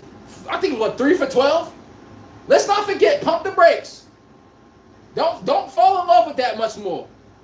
I think y'all getting too caught up today. But Trae Young, we got to give the man props. He brought y'all back into relevance. If Joe Johnson couldn't even bring the Hawks into any damn thing. When Trae Young came, he gave y'all life. Y'all playing against Giannis in the Eastern Conference Finals. Y'all ain't never been in the Eastern Conference Finals, and God knows when. Sometimes, did Trae Young get better on defense, get better on size and things? Okay, it didn't work out, but we ain't got to kick his back in now. Are they better now? The only reason why the Hawks look like a half-decent team is because of C.J. McCollum being the glue gun. I told y'all that before. He's the glue gun. But now I'm about to get to the comments and everybody underneath there. I'm about to get to everybody underneath there. Give me 1 second. But, oh, yeah. One thing we got to stop doing. Every star player, I got my foot on y'all goddamn neck, just like Twin said. We not about to keep doing this, where we just keep coddling people. No more coddling. Them damn Blazers going to the next round. And give them damn credit. But let's get to there now. George Hubbard, 2618. Hold on. He ain't no Kobe. He love when I know, man. Larry, not here. We're on. Let me get down here. I forgot. That's where I'm at. He said, I miss my coach Pop. Man, Greg Popovich ain't never coming back to the league, bro. And Phil Jacksons of the world. It's not happening. And Mike Malone's. The NBA, the new Gen Z generation do not like tough coaching. If y'all not noticed, all the older coaches are all losing their jobs. Mike Malone, he won a ring with Jokic. You know they said he coached too hard? And he used to be on Jokic's ass because of his conditioning. He hated how Jokic was too fat to guard people on the ISO for pick and rolls. Google it. He used to be on their ass. He used to make them practice hard. The NBA the younger generation is not with tough coaching. When you grow up in a feminine culture, you're not with a man jumping down your throat. It's just that damn simple. Pause. It's that simple.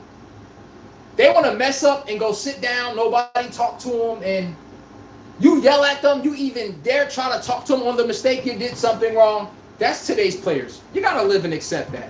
Just accept that. Anthony Richardson says, A631 says, Trae garbage. He talks too much, and I don't like his hairline. And that's a personal take. That got nothing to do with basketball. That's what I'm saying. And Ant Richardson says, Mahomes is washed. Okay, you're trying to go viral, huh? Remember who told y'all, Mahomes is not the same. He played out. 5 Super Bowls in 3 years. Yo, what if I told y'all Patrick Mahomes? I'm going to show y'all how much the NFL hate Patrick Mahomes, everybody. That man been to 5 Super Bowls, right? Yo, y'all know the Patriots and the Seahawks went this year. Who was in the Super Bowl the season before that? I'm going to show y'all how short y'all memory is today, the short attention span. It was the Chiefs, bruh. And who won the year before that? It was the Chiefs. So y'all trying to tell me the Chiefs didn't make the Super Bowl one time this past season? They're washed? It's almost like I believe y'all couldn't wait to say that. Because if any other team was on the run the damn Chiefs is on, y'all would never say that. If that was y'all team, you would never say 5 Super Bowl appearances in 7 years. You would never say that team is washed in anything. It's because y'all, it's like Floyd Mayweather. Y'all hate seeing that man win so much that y'all root against him. SGA's the new guy. Y'all don't like SGA so much, y'all call him a free throw merchant. Now, whenever he wins, there's an excuse attached to it. Sometimes we got to give people their credit. We hate seeing them win so much, we don't want to see them win no more. What that got to do with them actually being great? And hit the like button, subscribe when you come to this channel, everybody. Who else we got? Yugos Balkans. What's good, my guy? Smack that subscribe button. Oh, yeah, Adiva MVP. 41 points, and he had 7 boards with 12 assists. You already know what he did to the Suns. He went to work, bro. I'm giving him that. He should be the most improved player in the NBA. I'm just simply saying that. We can't keep looking at certain players in the NBA when clutch time happens. Regular season, we looking at all these stats and everything. But when clutch time come, they be on lockdown. I'm like, oh no. You ever see like LeBron against the Mavericks in the finals? Oh, I'm gonna act like I ain't the starting player. Let me run to the corner. No, go get the goddamn. The players we grew up had ice in their goddamn veins. Today, they'll let the role player off the bench take the game winner. It's a crucial possession, and we absolutely have to have it. They would just be like Kevin Durant ass people. Reed Shepherd got more shot attempts than Kevin Durant. It's just today. It's just this. If we win, so what? If we lose, so what? That nonchalant energy, I cannot take it in basketball today. I just can't. I'm like, it's almost as if y'all just don't care. I promise you, bro. But you Ghost Balkans, man. Shout out to you. And Spring said, JoJo Spurs Steelers Pirates Pin says, it would not be easy for Ant and Book to go to the finals. Wemby swatting flies out there. Hell yeah, Victor Wembanyama. Swapping flies. The man, the alien. But let's be real, everybody. Y'all look at the Spurs in a way where I'm about to show y'all something. Let's get Victor Wembanyama out the way. I said the cheerleader effect. It's the same thing as the Buffalo Bills with Josh Allen. The Bills could get to the Super Bowl. Would you say that without Josh Allen? Their team is god-awful. See, now it makes you put things in perspective. Okay, Wemby picks up 2 early fouls. Picks up 3. What did the Spurs do? I don't think no one really asked themselves these questions. Who's coming in for Wemby? I know who's coming in for Wemby. Guess what? If Wemby get in foul trouble early in the game, how does the Spurs beat you? Y'all talk about the Spurs like Wemby just ain't never getting in foul trouble. Just like Jokic on the Nuggets. Jokic, what happened when they get in foul trouble? What's the plan B? No one never took time to think this out. Now, it's no one swatting flies in the paint. That paint wide open goddamn season, bro. What if you could force Wemby outside, and I've seen it mad times, force him to play outside like Karl-Anthony Towns does, and he got to create his offense from the top of the key, where the defense, we could load up on it. We could load up on him. Then what? Okay. I'm worried about De'Aaron Fox beating me from the three-point line. That's his weakness right there. Stephon Castle's my UConn Husky. What's his weakness? The three-point shot. The best shooter that they got in the lineup at that moment is Champagne. Sometimes in Harrison Barnes. Now, do they have a sniper to be worried about? Like, I don't know, they might be able to shoot us out the building. No, they don't. I would damn near bait the Spurs to shoot them threes. It's better than De'Aaron Fox kicking my ass off the dribble, getting a scoop and score at the rim, and Stephon Castle. I know they can do that. Let's make them shoot that ball. Why the Denver Nuggets beat them last time? That's exactly what they did. I'm going to live with De'Aaron Fox shooting jumpers instead of him getting and ones to the cup. And everybody, get my likes up. I'm not a $2 hooker. You know what's up when we come in here. But good take, though, man. Antion Richardson says, my favorite Scarface scene. Oh, yeah.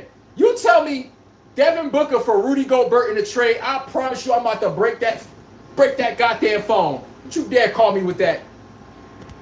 Danielle Cassiano, BAM. My boy is in the goddamn building. LeBron is the best in the NBA. All right, listen here.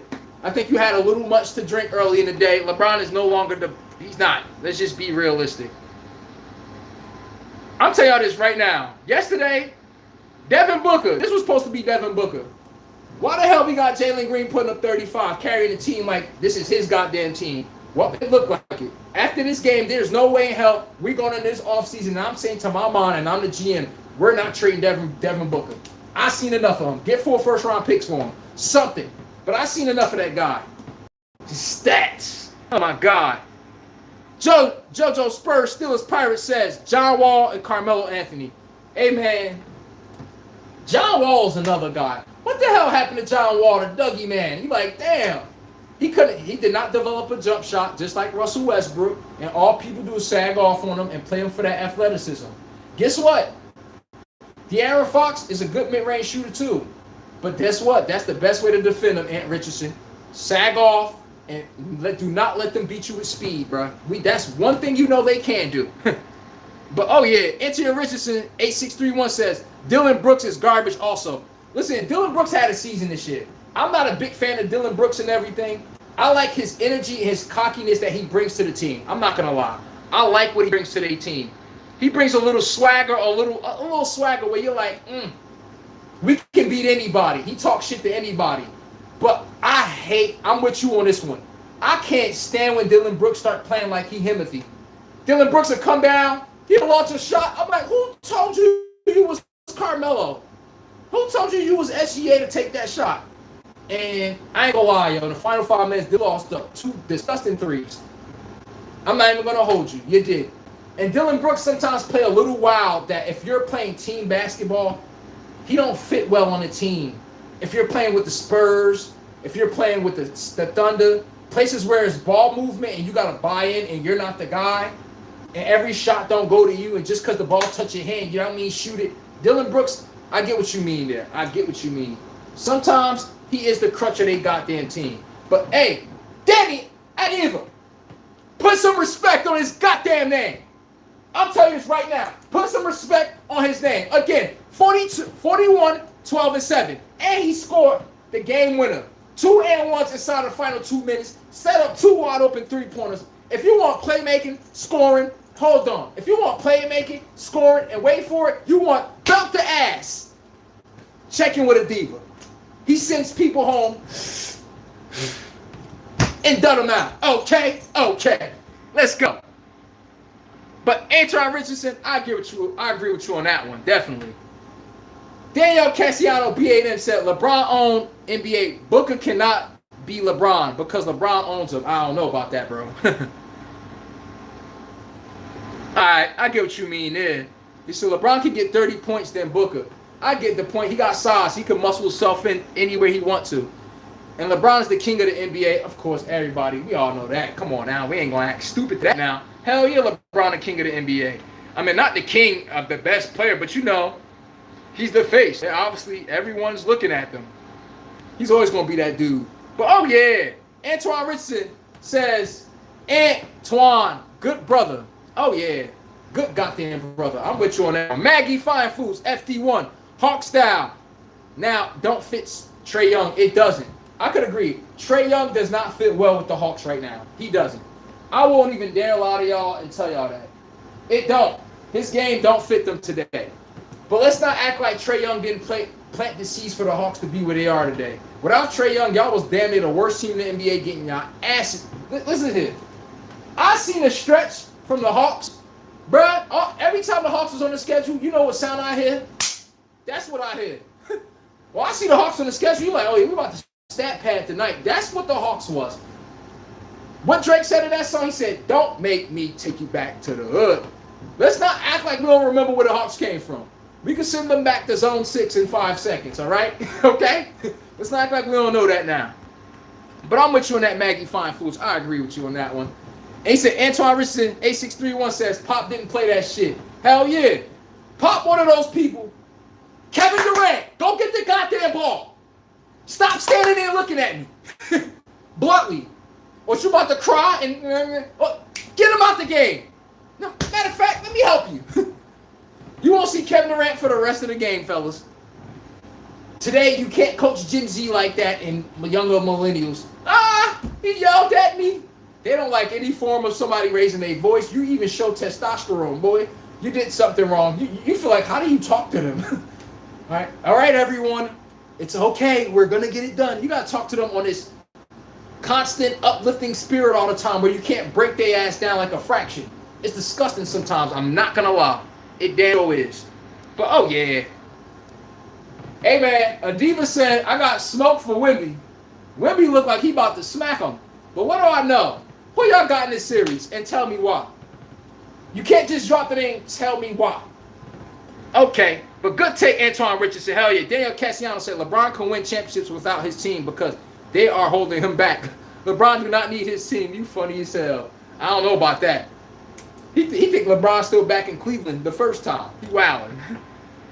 Hey, Daniel Cassiano said, if you're not going to put in hard work in the NBA, why are you there for? I don't need the NBA to play who do not want to put in the work. That's what I say. You don't want to play defense, your ass ain't getting the ball. You don't want to box out on offense, your ass ain't getting the ball. But that just sitting there and run around and put your hand out for the three-pointer, hell no. I don't even know how y'all let people get away with that shit. I'm with you, Daniel Cassiano. You don't put in that work. I don't see you hustling on defense. I watch you turn the ball over 2 straight times on some buffoonery shit. Accountability. Timeout. You. What the was that? And you laughing like you slick. Come over here too. NBA players get just they mess up, go sit down. No one talk to them. Some guy get on the clipboard and they come out and duplicate the same goddamn mistakes. Where you be like, what was that timeout about? I could not tell the difference. Because we're so afraid to check these people, you don't want to rub them the wrong way where you just keep seeing poor basketball. The Phoenix Suns had this game against the Blazers yesterday. That's when you need a floor general to start chin-checking people and say, enough of the bullshit, I got this, give me the damn ball. Stay over there. That's when Chris Paul, you know when Chris Paul do that? Get your ass over there. Stay. You stay over there. It gets to a point you got to talk to them like, are y'all dumb? Like, do y'all know how to play winning basketball? Everybody, you can put up stats in any sport. It's a difference between putting up stats and meaningful stats. Shaq used to put up 28 points and 15 rebounds. We're winning championships. Kobe got 30. We're winning championships. It's not like it's empty calorie stats. Today, players put up these identical numbers and they don't win a goddamn thing, and y'all love it. Matter of fact, y'all don't like it. Y'all love it. That stat sheet patent shit. And get the likes up when you tune in here, everybody. Get the likes up. And subscribe to the channel, because on this show, we come down the chimney looking for the smoke on any of your damn players. And I ain't going to hold you, Devin Booker, we just assassinated his ass. He is no longer, I want to hear about him as an all-star player. When I see Devin Booker, it's just Devin Booker. Yeah, the guy from Kentucky. Okay? All right, so let's just get that loud and clear. He said, might not go to waste my time. Facts. He said, do not give the ball to inmates who do not want to show up. Lackadaisical energy. Take your ass home, bro.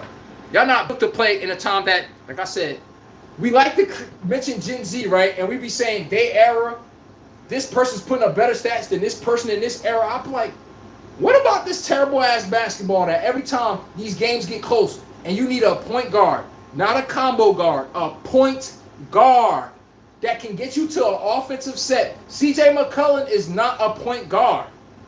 Watch what he does for the damn Hawks, though. He knows I'm not a point guard, but I'm one right now.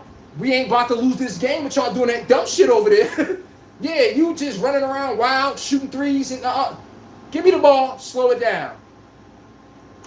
Watch when that ball not CJ McCollum hand. You be like, God damn it. I'm like, yeah, I know, man. I know.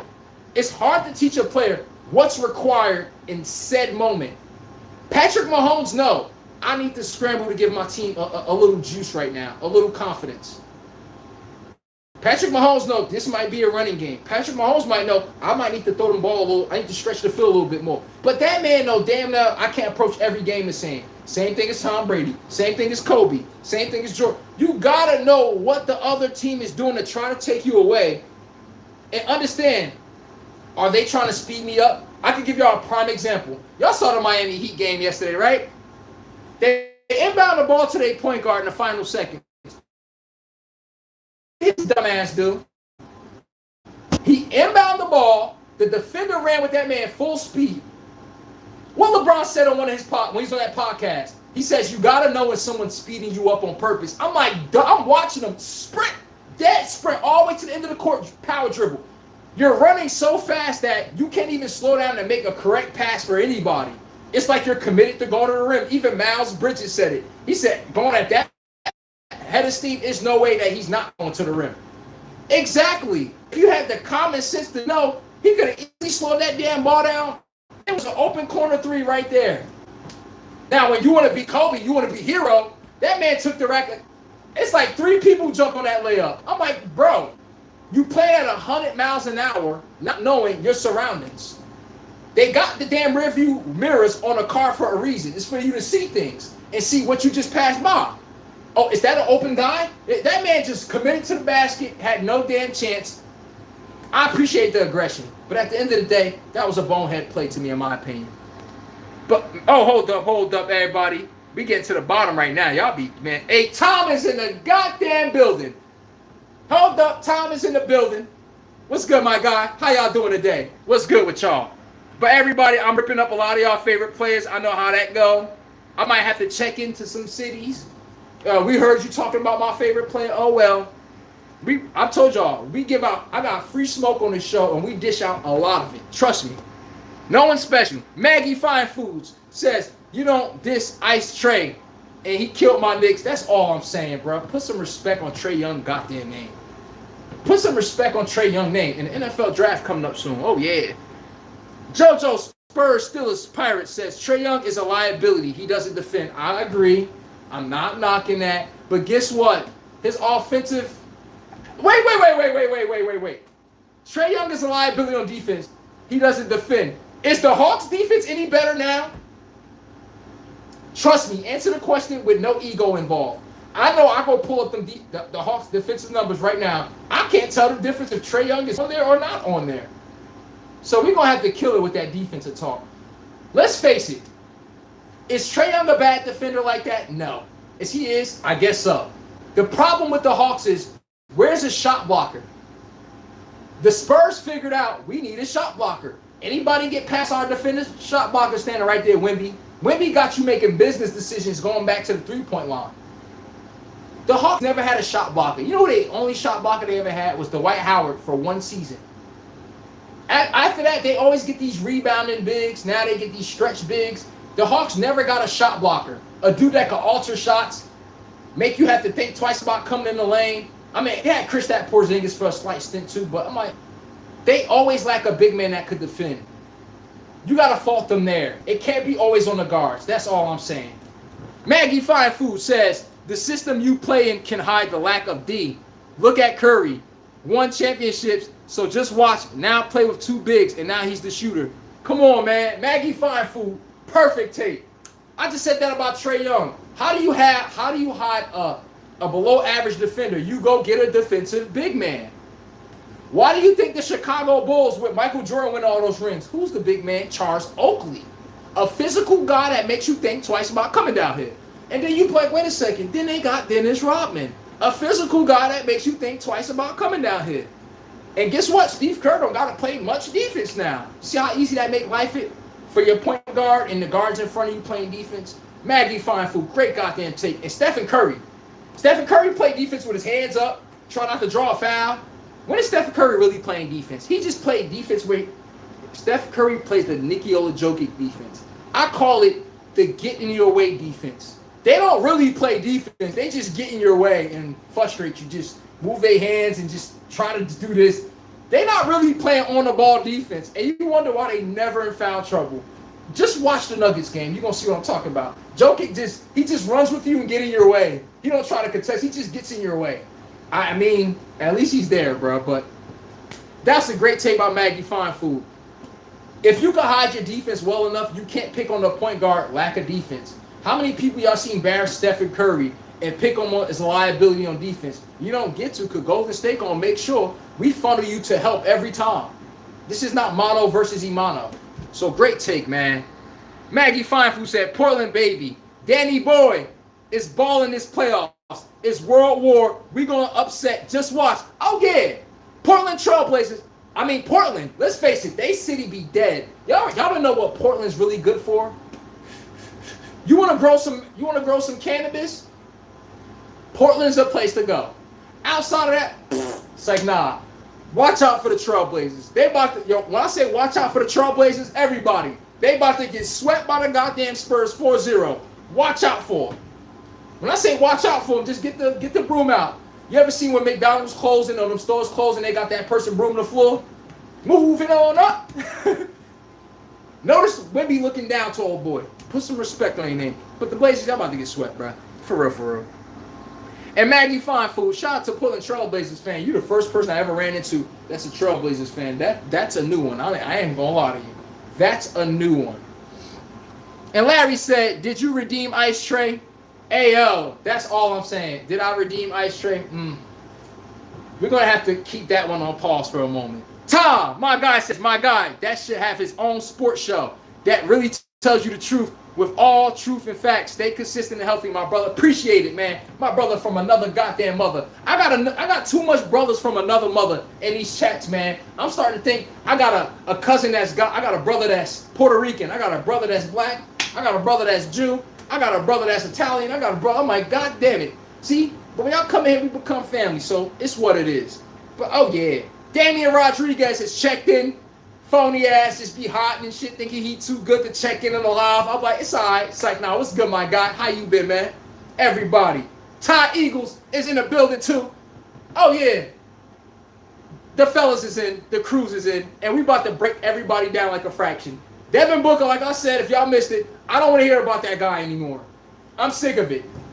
It's a lot of players that y'all think highly of. I'll be like, oh, stats and playoffs and home loss again, right? But it's stats. I'm like, oh, God. Sick of it. But, Tom, I appreciate you, my brother. Maggie Fine Food said, SGA played with MJ Kobe rule. 5 shots, a period. 5 free throws. Easy, quick. 40 points without a breaking sweat. Thank you. You put up 5 shots a period. Luka Doncic and SGA are the only 2 players that actually know that. I put up 5 shots a quarter, and I make 2 threes. Let's say I make 4 threes out of 5 shots. Out of 10 shots, I make 4 threes. That's 12 points. Let's say they get to the free throw line, and they will, over 5 times. Yo, brother, we already over 20 points. We ain't even talking about the second half yet. They know this. This is an easy recipe for a big scoring output any day of the week. So, I'm with you on that Maggie Fine Food. Hell yeah. Booker is gone. If the Suns don't trade Devin Booker, I'm done with them also. Y'all got rid of Kevin Durant, Bradley Beal. They seem to move on to everything except him. This guy, I don't know what it is. I guess he's an ambassador in Phoenix. I'm guessing he's an ambassador I don't know about, but I'm like, God damn it. When does Devin Booker get held accountable that he needs to start winning some damn meaningful games? I'm serious. When does he get held accountable? Because I don't think they're doing it anymore. Most of these players just walk around, choke. They come back on the court. They don't get held accountable. We got to start holding players accountable like y'all hold LeBron accountable. I ain't defending LeBron. I'm just saying, I got smoke for that man for everything. Kevin Durant gets smoke. Everyone gets. I just hate how certain players just hide under the radar. Just hide under the radar. Get away with murder every damn season. Stats, all pros and all this shit. Home, choking the playoffs. When they need them, not there. I'm like, we can't keep letting them get away with that. And Maggie Fine Food. Oh, he said, Melvo. Okay, Tom says, I can't believe Steve Kerr was playing Booker over my guy Jason Tatum in the Olympics. Steve Kerr needs a drug test. And yes, if y'all didn't know, in the Olympics, Tom is right. The boy Steve Kerr had Jason Tatum on the bench while Devin Booker was in. Hey, Tom, you know why? I'm going to show y'all the NBA today. Hit my like button, because I'm about to show y'all the NBA and the fans today. They love a dopamine. Devin Booker gets in the game, crossover, and all this extra shit behind the back, and everything to them got to look pretty where it stimulates them. When Jason Tatum just jab step, hand down, man down, that's not stimulating to them. They want to see energy and all this crossover and all this pretty-ish, but is it team basketball that makes the team better? No! I seen a couple games, this man had 10 turnovers. And we just breeze over it like it didn't happen. I'm like, nah, I'm on his ass, bro. You can't keep doing this. Kevin Durant, another one. You know, everyone, at some point, Kevin Durant is going to get in my comments. The man be petty as hell, and he always got some shit to say to people. He got to be one of the only star players I know. You say something about that man, I swear you give him 10 minutes, that man is in your live chat. I'm like, yo, you the only dude I know on that level. Yo, he be petty. He be petty, yo. But yes, the Phoenix Suns, if y'all can move on from Bradley Beal and Kevin Durant, I swear to God, he better be next. Better be next. No more giving them kindergarten passes. Maggie Fine Food said, you need that arrogance on the team, though. Thank you. And if you don't have arrogance on your team, y'all wonder why everybody operate like losers. Why the Hornets are in the play-in? They finally stopped operating like losers. Why is the Atlanta Hawks in the playoffs? Because they stopped playing like losers. And guess what? It's always a veteran guy at the goddamn top. And I'm like, am I making this shit up? And that veteran guy teaches them how to play correct, just like Drew Holiday for the Blazers. Now, do they not teach him a little bit of arrogance? I need you to believe you're the best player. I need you to believe, and God himself can't stop you. I can't have players coming out there Oh, maybe. Yeah, y'all ever see y'all friend like that? Somebody in y'all life?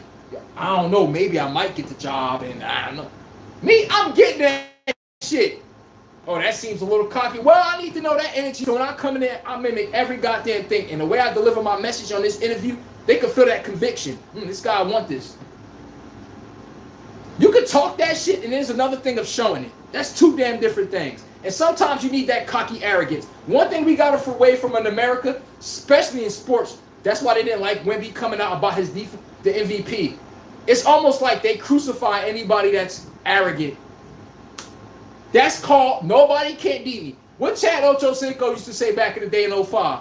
The man had a whole list of every cornerback saying, yeah, week to week, this guy can't cover me. Check, check, check. And then what happens that game? He embarrassed the cornerback. 100. What are he doing, D'Angelo Hall? 100 catch, 100 yards, and 2 touchdowns. He said he was going to have that before the game. He left out with the game with that exact number. Oh, he's not allowed to talk trash. It comes across as arrogant. And well, I got a loser team playing in a meaningful. I need to be like to believe they can win. It's a difference. It got to be a healthy balance. You don't make yourself somebody that's not worth it, that nobody likes liking. That's two different things. But yes, you need a little cocky arrogance. What you think Luka is when he draining them threes? That nigga talking shit to your ass. Cash-ish to the bench. But you know, we don't promote that in America too much. It's called your bragging, and you know, they fry you for saying anything. The right player this year that got it correct, SGA, every time they ask SGA a trap question, SGA just brushes it off. I mean, whoever y'all want to be the MVP. You think you should be first team all pro? SGA smart. You be like, hey man, it's up to them voting. Oh, they asked SGA, what do you think about them thinking you're a free throw merchant? SGA just hit him with the, I can't control what the ref call. He makes sure he give y'all no out to try to say, oh, he's arrogant. Oh, he think high of himself. Y'all don't think he know y'all about to say that the second he answer one of those questions? That boy be swatting them questions away like flies, like, oh, no, no, no. You're not doing this. Trust me. But you need that. Maggie Fine Food, thank you, man. You need that arrogance on your team. Without that, you ain't winning nothing. Y'all want to be the Cleveland Browns? Y'all want to be the Phoenix Suns? Y'all want to be the New York Jets? Y'all want to be the Oakland Raiders? Why y'all think the Oakland Raiders drafted Mendoza from Indiana? Everybody, what did Indiana just win this year? A national damn championship. You looking like, can you spread that winning around here? Drop some seasoning? Drop the damn winning from the sky on this building. How? We need to get somebody that's used to winning. And when you're used to winning, you walk with a little arrogance with you. A little cocky. A healthy cocky. And that's what makes people get out of that loser shell. Coming late to practice. Showing up late. What are you doing in your spare time when nobody's watching? I don't give a damn. That's about a job, lifting weights, anything. Even working out. That's the biggest crutch in America. Working. It's easy to say you work out when you're with your friends in the gym. Do you work out when nobody's with you? What do you do when nobody else is watching you? That determines how great you're going to be in this lifetime. Him, when we're watching him, we can see he can score 25. Then you'll watch him for another 3 seasons. You'll be like, why I feel like his game isn't getting better? It's not transitioning into nothing. What are they doing when nobody's watching? Are you in the weight room? See, the Miami Heat runs a no BS goddamn organization where you lifting weights before the game and after the game. Making sure you're in shape. You don't got idle time to F around. So when I see you on the court, I expect a better product. Not more Instagram photos. You understand me? Oh, yeah. And Ryan Anthony, 2812, he said, funny. Larry, my twin says Pop was the last of an era. Hell yeah. Greg Popovich was the last of the accountability era. That shit never coming back. My Lakers used to call timeouts. Phil Jackson used to just step out the picture. You see Derek Fisher got the clipboard. Kobe yelling at somebody. Lamar Odom yelling at somebody. And what Phil Jackson said? He said, even with your own kids, everybody. Forget what Phil Jackson. Even with your own kids, you have to let your kids make mistakes. You have to let your teammates. You have to trust your teammates enough to make mistakes. You got to trust your kids, your friends, everybody. When did Michael Jordan start winning championships? When he started trusting his team to make mistakes. What Phil Jackson told them, you got to start trusting your teammate. Before that point, 6 years in the NBA, no ring. Just scoring. Jordan was looking like, who was Jordan looking like? Donovan Mitchell. Putting that ball in the basket, but it was not meaningful. goddamn baskets. What happened when Jordan started deferring? I see Steve Kerr opening this clutch moment. I want to take this shot, but I got to get that ball to Steve. Kobe, same thing. Everybody, when you start winning is when you buy in mentally. You got to buy in mentally. Yes, I know you could potentially mess up, but I'm willing to give you the space to it. What happens when that player don't mess up? They trust you 5 times more now because they know you normally don't trust them in those moments. And guess what? That chemistry and camaraderie becomes 10 times better. I'm telling y'all, bro. If you want to win in this lifetime, you got to put your goddamn foot in people's neck. Listen here. Me and Larry right now. Anthony Richardson. Everybody. Taiwan Eagles. Everybody. Damian Rodriguez. I'm about to get to everybody right now. Everybody I just named. Let's say we're on a basketball team. Other team. They going on a 10-11-0 run. And everybody I just named, they got that belt out on us. They putting that belt to you know what. What you think that huddle going to look like when we all get to this huddle and we getting ran off the court? You think I'm going to say, what's up, Larry? Hey, what's up, Damian? Hey, yo, what's up, Richardson? Man, that huddle about to be hot. It's about to be testosterone. You think somebody about to get punched in their mouth? You're like, yes. Today, what they do is just sit down. Everybody act like they don't know who messing up. I don't want to talk to him. He look like a little hostile right now. And then we come back out and make the same goddamn mistakes. I'm like, listen here. Are we trying to win games? Or are we trying to appease women egos? You see how they say men, women egos. I don't know what we doing today. All right. But let me finish reading a bunch of these, man. He said they need more coaches like him in the league. And unfortunately, that type of coach has been removed out the league. Too many softies out here. Let's face it, Generation Z is soft like Charmin. Not everybody and young millennials. They can't take tough coaching and somebody pushing them to the end, bro. I accepted it. You got to talk to them like little babies. It's okay. You blew a game 7. It's all right. We'll get back here again. That's Gen Z, bro. And you got to, even though they messed up, you got to tell them that they're great and all that. Them niggas cannot take blunt criticism. I'm telling you, blunt criticism sounds like hate to them. I accepted it. Anthony Richards said, I'm cool on Dylan Brooks' fake Canadian bravado. Well, who saw Dylan Brooks get shanked out his goddamn shoes by Kevin Durant? He hit him with a triple threat like, that boy Dylan Brooks fell, trying to get back up, fell again. Can somebody go look that up? That shit was bad. And before the play, Dylan Brooks was talking mad shit, bro. That boy was slipping. But what was that song about DMX? He said, I'm slipping. I'm falling. I can't get up. Boy, Dylan Brooks, it looked like you when you was guarding Kevin Durant, bro. That was not even a week ago. Oh, they said the NBA is investigating into the LaMelo Ball play when he tripped Bam Adebayo. Hey, man, LaMelo Ball, don't lie and say, oh, man, I got hit in my head and I fell and I was just in the moment. Man, I tripped him. My bad. I'm sorry. Yo, if y'all want to find me, it is what it is. But I wasn't praying for him to get hurt. Yo, when you sit there and look at the man's ankle, you went and grabbed his ankle, pulled his ankle, and then say, oh, I didn't see. Yo, listen here. You know what's missing today? You done gave me that answer in person? Oh, yeah. There's no way his jaw not being deposited in the stands. I'm telling you this right now. But, hey, man, good take, Antoine Richardson. He said subbed. Let's go, my guy. He subbed to the channel. Hit the like button, everybody. And we go live 5 o'clock every goddamn day, Eastern time zone. Antoine Richardson says, I'm going to hype your channel up. Everybody, share my channel. I need everybody to get the realest. Don't just hit the like button. Share the channel. Share this. We need to get real goddamn people in here. I want the best sports minds in here. Because we're going to have the best facts over fans. Not that other buffoonery that's on YouTube. I ain't going to throw their name out there. It's a bunch of jelly-back, spineless fans that come up there that don't know shit. They be super fans. LeBron James do nothing wrong. I'm like, yeah, get your ass up out of here, bro. Kobe, my favorite goddamn player, and I can tell you Kobe do some things wrong. We're not doing a Delulu crap here, bro. Like, yes. Like that crap that we do and we just stick up for all our players like we're a cult. Like, nah. Here, it's Judgment Day. Anybody can get that smoke. He said, oh, yeah. He said, your energy is on point for this. Thank you, bro. I appreciate that, and it means a lot. Because the truth is, you know how much people put money on FanDuel? A lot of these things, DraftKings. You think these people ain't hot when Devin Booker sell his ass? You don't think somebody had Devin Booker over 20 points and his ass gave him under? Yes. When they want to hear your take, they want to hear some conviction. They want to feel like, damn, he feel like me, like I lost some money. And Larry, my twin, says, facts, so true. This late millennials and Gen Z, oh my God. Everybody, if y'all think I'm lying, me and Larry talked about this before. Go to anybody under 33. Ask them, who's your role model?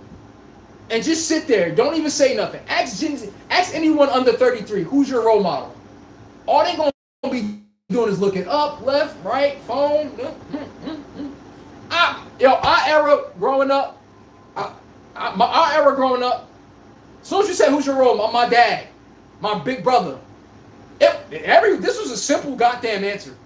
And guess what? When you met that person on his ass, not in the way of boot camp, no, I want what's best for you.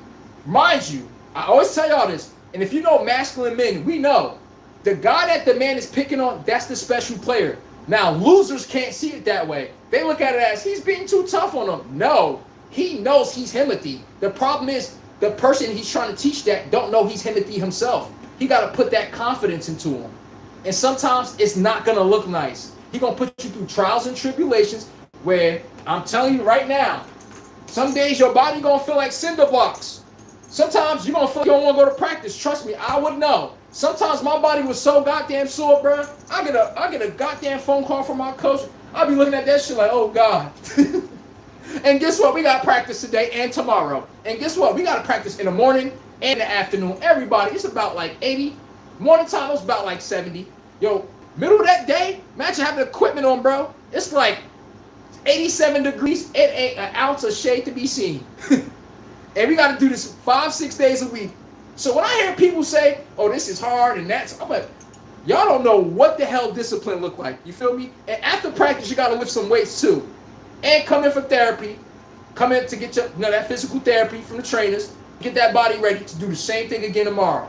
Y'all wonder where this energy come from? I don't make excuses and shit. Hell yeah. Fuck.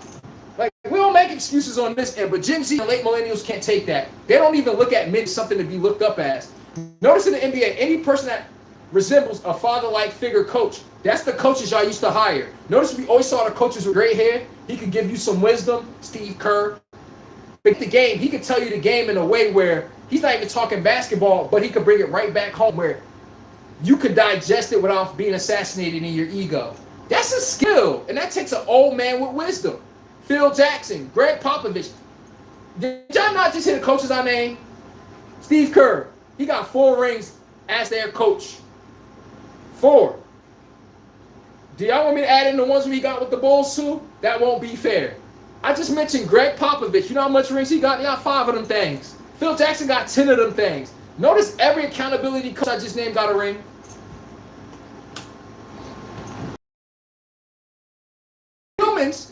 Human behaviors only respond when that belt is being put to their ass. When you're being funny with them and ha key, notice that your friends show up late. Notice that the money they say they're going to let you borrow comes back late. Notice when you watch all these mistakes most humans in your day-to-day life make. Notice when they take their ass to work, they don't make no mistakes. You know why? Because that job all companies have, when you mess up, that belt comes straight to your ass and ain't nobody special. Hit the like button and subscribe to the channel, everybody. But I'm telling you right now, for some reason, everybody can conform to their jobs every day on rules and regulation. Soon as 3 o'clock and 5 o'clock hit and people check out, all of a sudden everybody on a rebellion time. Oh, I don't like the way he said it.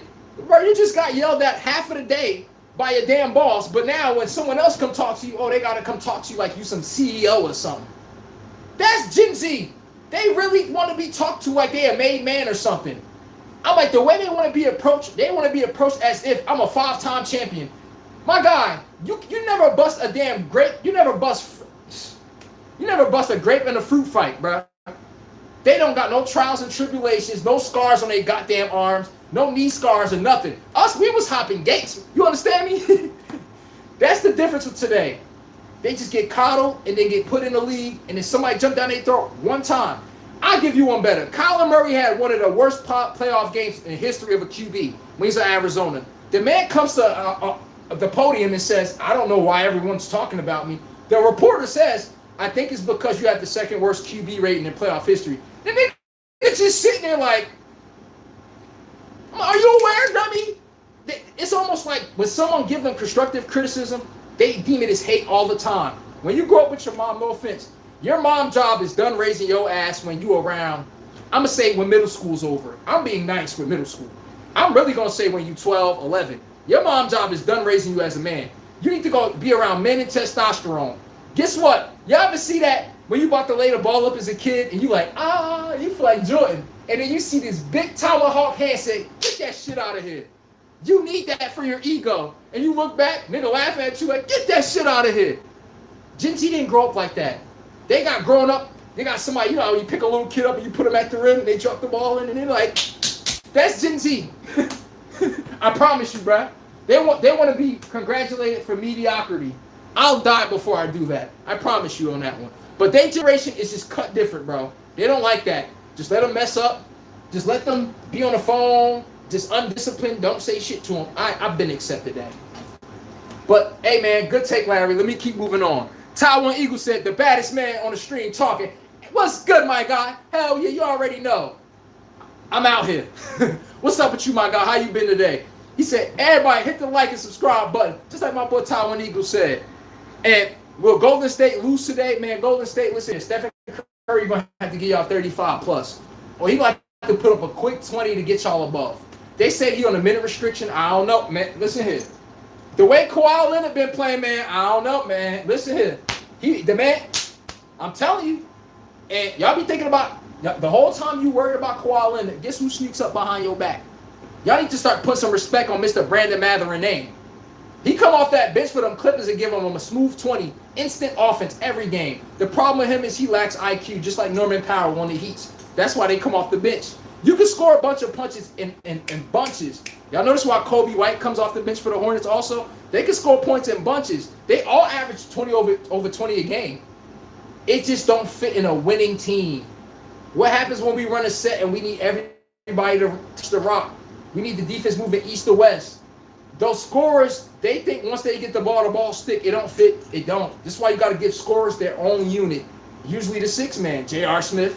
You can just come in and it's your world. Lou Williams, this is your world. Put them in the starting five. You're going to be like,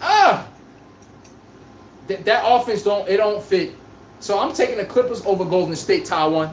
Who you got? Damian Rodriguez, my guy. He said the Suns choked. Hell yeah. That's why I make sure Booker gets the majority of the airtime here today. I watch every possession in that game. I'm looking like Devin Booker's supposed to slow this game down. He's supposed to make sure they get to efficient look, and he should be the undeniable person to beat the man in front of him. I'm looking like, I know he ain't about to do that. I'm just looking like, so y'all about to tell me Devin Booker just look like a role player in the clutch? That's unacceptable. I'm with you, Damian Rodriguez. Cool Breeze 718. They built soft these days. They too sensitive. They need some heart. Cool Breeze 718. I promise you I agree with you. Let you tell somebody right now, Gen Z and young millennials, oh, this is unacceptable. You need to do better. This is not what we practice for. Oh, I felt like he was tearing my ego down. But how do you talk to Generation Z, yo? Can y'all give me some pointers? And the single mama raised era, and that's not everybody. I'm talking about the people that's in this sensitive crew. I call them the soft like Charmin crew. Everything is how you said it, what you said. You like, am I talking to a man? Like, for real. I'm not about to talk to a man like they're a damn woman. That's one thing I am not about to do. Well, Gen Z expects that. Oh, he drove us home. You got to congratulate them for bare minimum. Congratulations, you work at Amazon. Oh, God. Yeah, and terrific word. And that's Gen Z. You gotta congratulate bare minimum with Gen Z. I promise you. I just can't do it. It's hard. You got to embrace mediocrity when you talk to them. And then you got to see them when they get one win in life. They talk shit like Superman with their chest out. But not built to go through no trials and tribulations in life. Most of Gen Z, them niggas still be on their family phone plan. And guess what? When you reach 25 as a man, all your family, you start hovering around that area. The men in your family, I can tell you when you want to know when you're a little boy. I'm about to tell me if I'm not lying in the chat. You should know when you're a little boy and people don't respect you as a man. I can show you where. The best place that interviewed you your whole life is your family. You get to a certain age, and I'm going to say above 25, and people don't start seeing you as the heir, the person to follow, the no nonsense. Don't play with him, but we can still joke, but don't play with him like he one of your damn friends. I got this. The alpha male. I got this. I got us.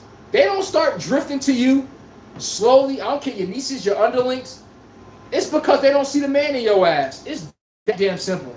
It's that damn simple. I see all my nieces and nephews. They know damn well we ain't equals. They look at me like I'm God. No offense, not trying to say that, but you get the point. They know he's here and you're here. Point blank, period. And guess what? You can't be no dude coming around with this masculinity macho shit. You better make sure you got some money behind them damn words. I don't care what company it is on this planet. They all pay every employee. They give you perks and benefits. Everybody. You know why they give y'all perks and benefits? They know you need to reinforce good behavior. Sometimes it's a company party. It's in the lobby. It's free food. Go have a ball. Same shit. Same thing as me. My niece just hit honor roll. Bro, I got a box that's taller than me with all brand new shit in it. I can't be coming and telling them what to do, rah, rah, rah, but you don't put your money where your mouth is. That's another thing they haven't told men today. You can't expect to be taken goddamn serious, Generation Z, and most of Generation Z, y'all still get taken care of like y'all little kids. I heard the truest thing one day when I was at Costco's. It was a kid and his father behind me. He kept saying, he said, Dad, why mom keep treating me like that, like I'm some little boy? He said, son, your mom is going to treat you based off what you display on a day-to-day basis. You act like a grown man, she's going to treat you like one. You act like this, she's going to keep treating you like a kid. Gen Z just can't understand this. And millennials, younger millennials can't understand this because they come from broken homes. So if you even dare raise your voice at them, they're not used to that shit. Imagine someone growing up 15, 18 years of their life, and here come Larry, Damian Rodriguez, here come Taiwan Eagles. You come over here yelling at them because they messed up on a play. They're not used to that shit. They looking at you like you're the devil. You didn't even do nothing either. You're just doing your job and holding them accountable. I just think millennials, I think before the smartphone era and Gen Z and the millennials in that era, they just don't mix. We don't mix. We don't. You want to see my own friends hold me accountable. What I'm going to say, y'all wrong? No, that's what happened. My bad. I need to get better. What you need me to get better at, bro? Today? Oh, he said something about me. I'm like, oh, shit. You talk to Gen Z, they looking over there. They're looking over there. They're looking at the phone. Them niggas don't understand eye contact. When a grown man, when a grown man speaking to you, look at that man dead in his goddamn face. Gen Z, them niggas grow up like they spineless. I'm being dead serious. Not all of them, but Jesus Christ. It's an epidemic out there.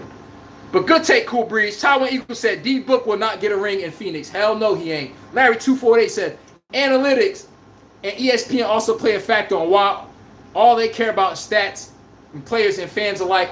That's a good take, Larry. ESPN and that analytics, John Harbaugh, my Baltimore Ravens, he brought that analytics shit to football. Analytics, and that's why he kept going for it on fourth down. Y'all notice the whole NFL copied John Harbaugh. He was the only coach bluntly going for it on fourth down. And when they asked him, he said analytics. This was like 7 years ago, bro. Six years ago? Now look at the NFL. At first, they used to be laughing at John Harbaugh. Now everybody goes for it on fourth down. And trust me, the damn Detroit Lions and Cardwell, the boys junkies for going for it on fourth down. They don't even believe in punting. Good take, Larry. ESPN also played a factor in promoting that. When you know that segment ESPN do next gen stats, and they showing all these cool stats and everything. They did, and players now everybody just care about stats instead of winning. Ryan Anthony, he said Chris Rock. Well, what the hell is he talking about? Damian Rodriguez, Heat game was awesome, man. Was it, boy? Every time I thought I was putting the belt out for one team, I had to put the belt down. I'm like, oh shit, they coming back.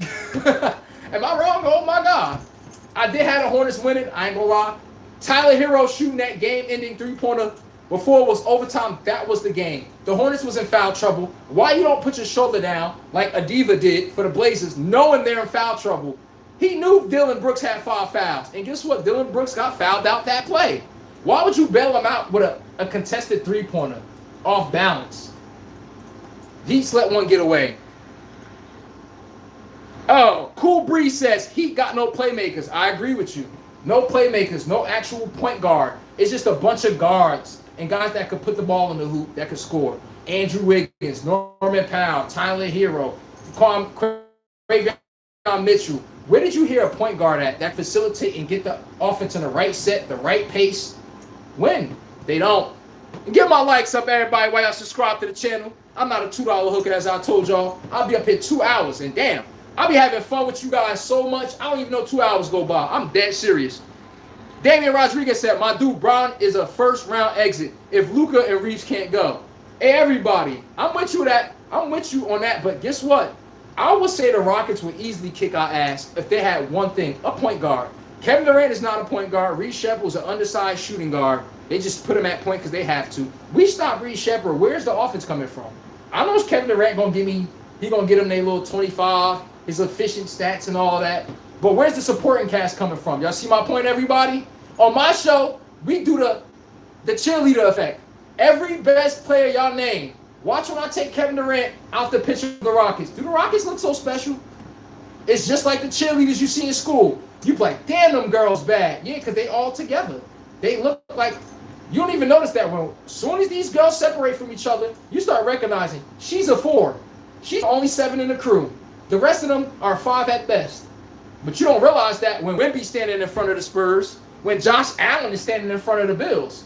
Also, you don't notice that when Kevin Durant is standing in front of the Rockets. I take Kevin Durant off the Rockets. I'm like, give me something to write home about. I'm supposed to worry about Eason, broke-ass shot, and beating us. Who? Let's run it down. The only person I'm scared on the Rockets is Alfred Şengün, because that motherfucker play with aggression, and he playmate. He just needs to get better with pace. That's the only thing he's missing to be compared to Jokic. Alfred Şengün lacks the pace and patience to actually let the game come to him, but the man averaging almost 7 assists, double-double. I just think he can't flourish the way he needs to on the Rockets. But outside of that, who? I'm waiting for an answer, everybody. Who am I afraid of in the backcourt? Trust me, a Kogi. Okay, we trap Kevin Durant. Who am I worried about on the Rockets? See what y'all letting the Kevin Durant name. Oh, Kevin Durant and the Rockets. Now I just took Kevin Durant out the place. What the hell are we doing? What are we talking about? Come on now. See, I don't get intimidated by big names. That's one thing I don't do. Ty Eagles 1 says, do we all agree that bullshit on Melo trying to purposely hurt Bam, in my opinion, is a hell no? Wait, let me read that. Do we agree that was BS on Melo trying to purposely hurt Bam, in my opinion? Hell no. Let's be real, man. Was LaMelo trying to hurt Bam? No. Did he not trip him on purpose? Yes, the hell he did. Now, can we be real? Did he intentionally do that to hurt him and get him out the game? No. That's where I'm looking at people like, y'all acting like LaMelo, y'all act like LaMelo Ball was running Bounty Gate. Like this was the New Orleans Saints with Sean Payton. They act like they was running some Bounty Gate yesterday. Before they broke out the huddle, they're like, break. Hey, LaMelo, I need you to take out Bam. I got 10K for you right here. Like, no. They was getting feisty over the ball. LaMelo hate how they popped him on the head. They did. Go look at it. They didn't call it. It was a frustration foul. Unfortunately, Bam foot happened to be right there. I think if it wasn't Bam, if it was another play, he would have did the same thing. It's a frustration foul. Should he get a tech? Yes, he should. Now, ejected, I'm like, come on now. That's all I'm saying, man. But everybody. He said Mount Mutombo. Larry, he said since Mount Mutombo. Twin said that, all right. Larry 248. Damian Rodriguez says, Ty Eagles, that trip was bullshit and sorely missed. Definitely changed the game. Okay. Should they call a tech? Yes. Should they have got LaMelo Ball out the game? I'm with y'all on that. Forget what y'all talking about with the trip. I'm still stuck on LaMelo Ball's answer. That nigga blew my, he blew my shit. Oh, and let me do the LaMelo Ball what he did. So, what about the trip? This nigga says, oh, and I mean, I was going to rack, I got hit in the head, and she's right there. I didn't even remember tripping them. I mean, if it was my fault. I'm looking like nigga. I'm like, bruh. I'm looking at him like, the first time looking at him, I'm like, it's okay to say I'm sorry for damn tripping his ass. I didn't anticipate him getting hurt. Be a grown man and say that. At least he ended it off and said, I'm going to check on him. But I'm like, bro, We have HD replay to see that you grabbed this goddamn football on purpose, bro. Like, acknowledge the villain in you. You know what would have been better if LaMelo would have came out and said, yeah, I did that shit, and what? That's what sell more damn tickets. They're like, okay, LaMelo. Oh, shit, we got a villain on our hands. See, everybody wants to be a hero, but nobody want to be that damn villain when them cameras come on. When it's time to start answering questions. Remember Ron Artest back in the day? When he got to answer a question for punching a fan in the face? Hey, man, nobody want to be that villain. That's what I'm going to say to you there. But Damian Rodriguez, I agree with you on that one. Ty Eagles 1 says, Trey has the ability to drop 27 points plus always. That's all I'm saying. With a 12 assists. Put some damn respect on his name. Ryan Anthony says, SCI. And Damian Rodriguez says, having Pippen as well helps a lot. He took a lot of the best players from each team. Let's be realistic. I get what y'all mean on that one. What Phil Jackson say? Every time we got a hard assignment, and I believe that guy has it going, who do they throw in that best offensive when Scottie Pippen can't slow him down? Jordan, bro. Come on, man. He just be trying to reserve Jordan, knowing that Jordan is a better defender than Scottie Pippen. He is. It ain't like it's too far apart or anything. They both lock down defenders. But Jordan's a better defender than him. But Jordan has to do much more offense where I don't want to wear him down to a point where I need to reserve Jordan being a lockdown defender. I can't have him burning all of that unless I absolutely have to. Look at that game when he got crossed by Allen Iverson. Iverson was kicking their ass. That's why Phil said stay on them. It's that simple. I can't. That's when Jordan come out and he bring out them damn. I'm gonna let y'all be honest with you. When Phil tell Jordan to go guard your ass, that's when the handcuffs come on. And I know y'all see every guy that go to jail, right? Why are these cuffs so tight? That's what people ask when Gary Payton and goddamn Michael Jordan guarding them. It is what it is. But okay. He said Shaq. Ty Eagles 1 said, not many complete players out here. I know. Paul George, when he used to be in Indiana, it just ain't too many of those no more. Two-way players, everybody, they're enthused to play defense. Most people are not enthused to play defense no more. You know why? You don't got an enforcer that's going to punch you in your goddamn mouth. You think you're going to play no defense on the Lakers with Kobe? Please tell me how you think that's going to go. I know exactly how this is going to go. I'm just letting you know, he's going to bluntly tell your ass, you're not playing defense. Hold on. They asked Kobe one day, they said, why don't you pass the ball to some players sometime? He says, when practice is over, I see a lot of them go home right after practice. I don't see them trying to get better in their game, where I could see them working on their game to a point where I said, I can trust you in a crucial predicament because I see you put the work in. Jimmy Butler said that about the Sixers with Joel Embiid, Ben Simmons, Tobias Harris. I mean, not Tobias Harris. But yes, he said that about the Sixers. It's a lot of players looking for max contracts. They're not looking to actually win. Now, who was looking for a max contract at the time? Joel Embiid and Ben Simmons. You tell me, am I tripping? But yes, it has to be a want. That shit has to be a dog in you. Yes, that player in front of me is not scoring on me. Negative. SGA is a complete player. He ain't the super lockdown defender, but he ain't the guy you go after. I'll tell you that right now. He could facilitate if he needs be, but he needs to do exactly what keeps OKC at the helm. Foot on your damn neck. And Dan Rodriguez says Curry defense is on offense. He does all the running around, making you tired. Thank you. You heard about Dellavedova, I know, from Cleveland. When the Cavs played him, he iced bathed every day out of tiredness. Thank you. And all Steph Curry do is what Damian Rodriguez says. He run past a million screens. He'll start from that side, back here, run back here. And then when he catch the ball, you still got to guard him off the dribble. That's a task in itself. But be honest, everybody. I'm not going to lie because he's Steph Curry. Dellavedova locked up Steph Curry. It was a point in time. Yes, he did. Yes, he did. Them handcuffs was here, and trust me, the man threw away the goddamn key. That's not lie. That season they beat them in the finals that year. Dellavedova was on Steph Curry's ass, bro. He was on his ass like white on rice. Trust me. You ain't got to like it, but you need to learn to love it. And everybody subscribe to the damn podcast. Because trust me, as long as y'all here, I'll be up here wilding. But good take, bro. Because if you weren't there to see that Cavs and Warriors series, you wouldn't know. Ty Eagles 1 says, the Blazers up in smoke. Yeah, man. He said, we are family. Hell yeah. You already know what time it is. Locked in for life. Larry 248, my God, great minds think alike, family. Hell yeah, facts over goddamn fans. You can keep your $2 opinion. And wait. When you come in here with your feelings and I feel, the second you say I feel on the topic, I'm gonna show you I'm gonna point to the door.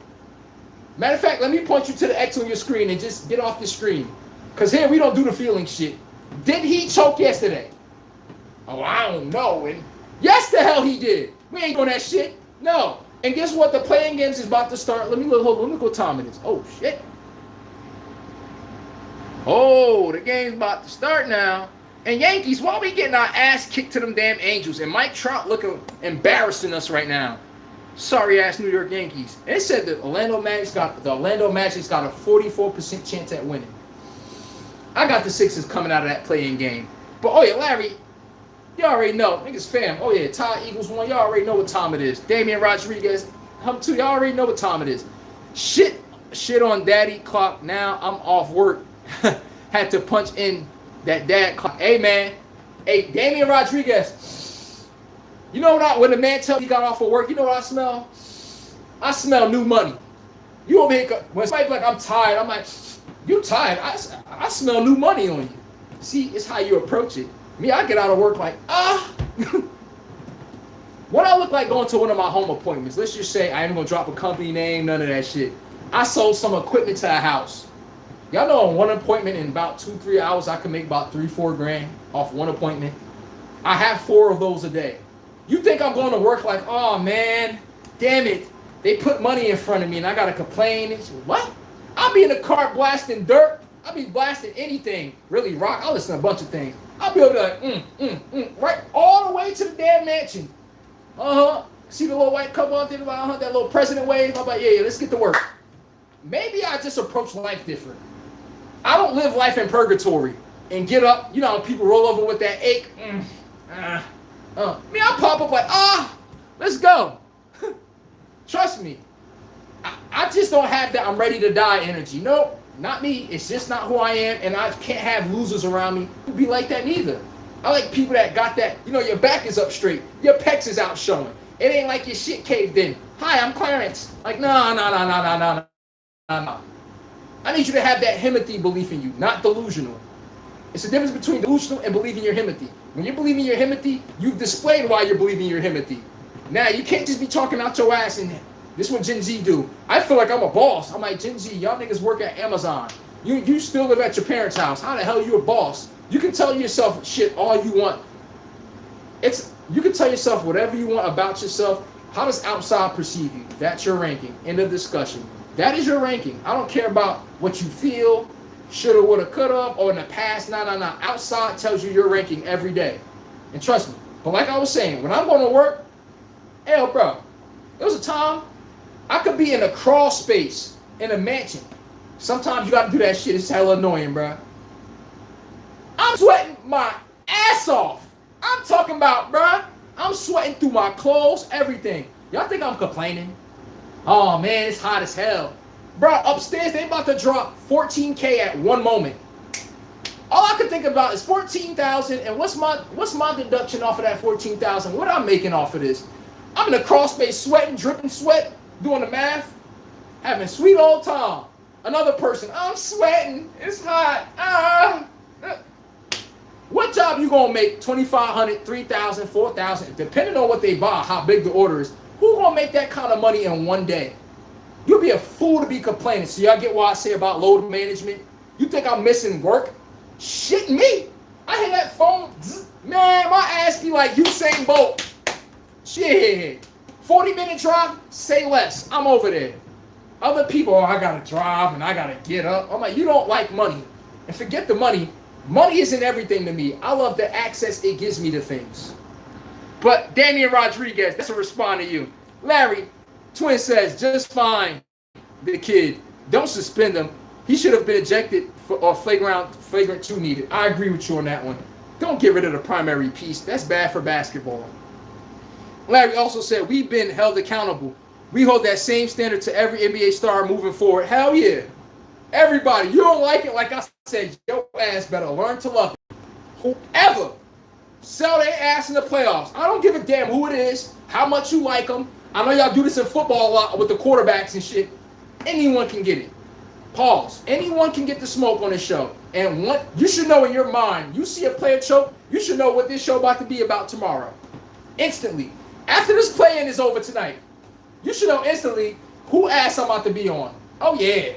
Don't sell your ass and you be these big names in a regular season, then come here and wet the bed like Lamar Jackson. We're not doing it. Oh yeah, and Larry, like he said, we're holding the same standard to every NBA star moving forward, respectfully. Dwayne BTO's in the goddamn building. My goddamn boy is in the building. Where you been at, man? Tune in. But real shit though, Damian Rodriguez, I played football in West Texas in 110-degree days during 2 days. Oh my God. Hey, listen, Damian, I gotta give you the crown on that one. We was playing it, the highest that we played in New Jersey, I'm gonna say about 95 degrees. I'm talking about ain't an ounce of shade to be seen nowhere. Mind you, we got 3-hour practice. Weight room in the morning. Weight room later on in the day. And you got film room. And then we go work on our game when we not, you know, when you're not around your folks and stuff. You're just working on your game, sharpening up routes and stuff. Gen Z, look at players today and look at the workforce today. They get off work, I'm going home. But it ain't nothing else to the day. Like, you don't got nothing else to do. Like, you know? Like, what more is there? Everybody think it's just sit down. You know when somebody full and they open their belt buckle and they just... I'm like, boy, y'all niggas is lazy today. Oh my God. Then be complaining about rent. I'm like, no, y'all lazy. We have a lazy loser problem in America. And we just don't address it because it's too many of y'all. And it's in young millennials and Gen Z. You think people above certain ages with careers is complaining about rent? Nigga, that's $2,500. That shit light, bro. Like, for real. 2,000 is like 1,500. You get to a certain age in your life, $500 should be 50 bucks to you. And if you ain't living right, trust me, this shit seems like a lot, much more. And I'm not saying everybody got the same time frame to level up or anything like that. It's just by a certain point, like I said, even your own mom know. Everybody mom know. At some point, you supposed to be the heir. Mom needs to be second in command listening to you. It shouldn't be your mom still talking to you like a little boy. That's Gen Z and them. Niggas be 27, 28, mom still embarrassing you in front of company. I'm like, bruh, how is that even possible? That they still don't respect you as a man. It's the simple fact. Gen Z and them thought they could just pay a little $200 to rent and be like, I'm good. And, oh, I contribute to the rent. I'm like, listen here. When we respect you as an adult, one, I got to see you get punched in the mouth. Not literally. If it was literally, oh, well, so be it. But I'm talking about, I need to see life punch you square in your goddamn nose. I need to see nose leaking like a faucet. How do you respond to that? Most of Gen Z, from my experience, and they bringing up syndromes and shit. They got a new term and a new therapeutic term every time they get belt put to their ass, bro. Me, I'll be sitting there looking at the same problem like, yo, all you got to do is this and that, bro. It's all right. I'm like, boy, y'all mentally weak, man. Oh, my God. But Damian, Texas, West Texas, he's playing at 110 degrees.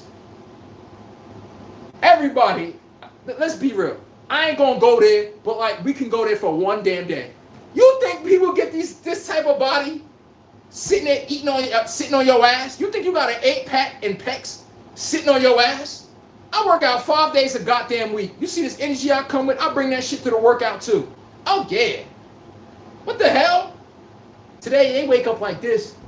Like life is over already. I'm like, nah. Ty Eagles once said Melo should have been dealt with doing the same.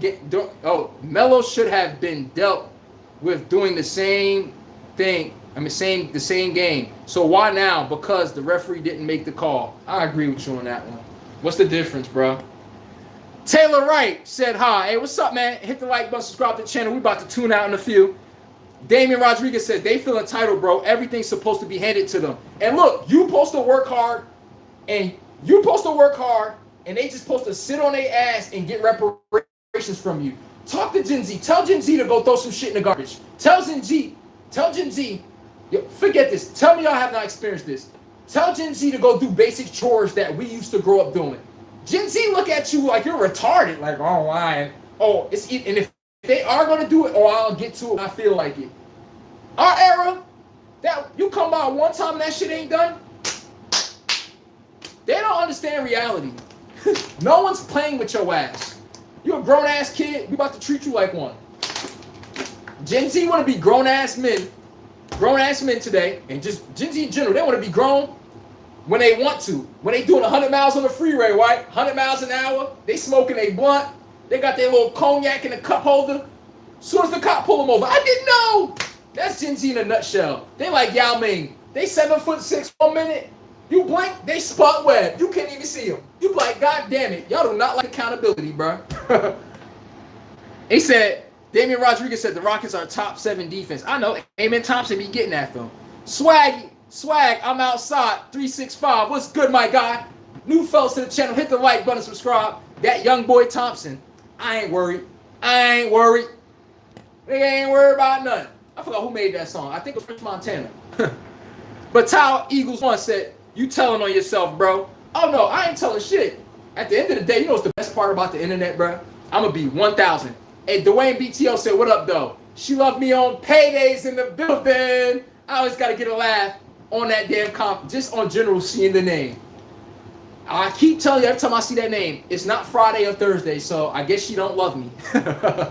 In Detroit, we called Joe Dumars air defense because he could shut down Jordan while Rodman was on Pittman. Thank you. Airtight defense. That's the defense the Timberwolves play today. They give you no space to even process a thought. When they locked in, boy, I'm telling you right now, they hop on your ass. But Taiwan Eagle said, I was telling on myself. I'm like, how, bruh? The truth is, you don't know what I really love about the damn internet. The internet. When people hear somebody like me talk like this go to all of y'all too, bruh. When people hear somebody talk to me like this, the first thing this incel-ass generation want to do, trust me, I know this generation. They're incels. They sit behind their phone. You know what they do? They take a picture of your ass. Oh, I'm going to screen image reverse them. I'm going to see what comes up. Nothing is going to come up, dummy. I make sure of this. Also, here's another one. And I'm not saying that to Damian Rod. I mean, not to Tyler Eagles one about telling you so. I'm saying to myself, it's great that when I cut this camera off, I know for a fact this confident person you see here, I ain't them little Gen Z people on the goddamn podcast and these young millennials. Oh no, my life matched the energy I bring to this shit right here. You gonna be like, where he work at? You don't want to do that. And notice, I don't even lean forward with that. I run my show with no cocky edge of outside life coming in here. Let's just be a buck. But I'm just simply put that into context. And it's not about the money to flex. I'm just simply saying, if I know I can make 3 to 4 grand, maybe 5, maybe 6. Let's just say if the shit was 50 grand that I sold, I get 10, maybe 30, 13% of that sale. I could get that inside of 3 hours. And mind you, I'm at every damn appointment is mansions. It's not like you're going to a poor poverty neighborhood where you're like, I might not. I know damn well it's a very good damn chance I'm getting one of these a day.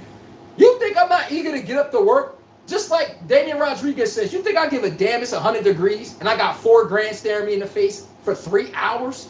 Show me any job that gives you 4 grand for 3 hours. And I'm making an excuse not to show up.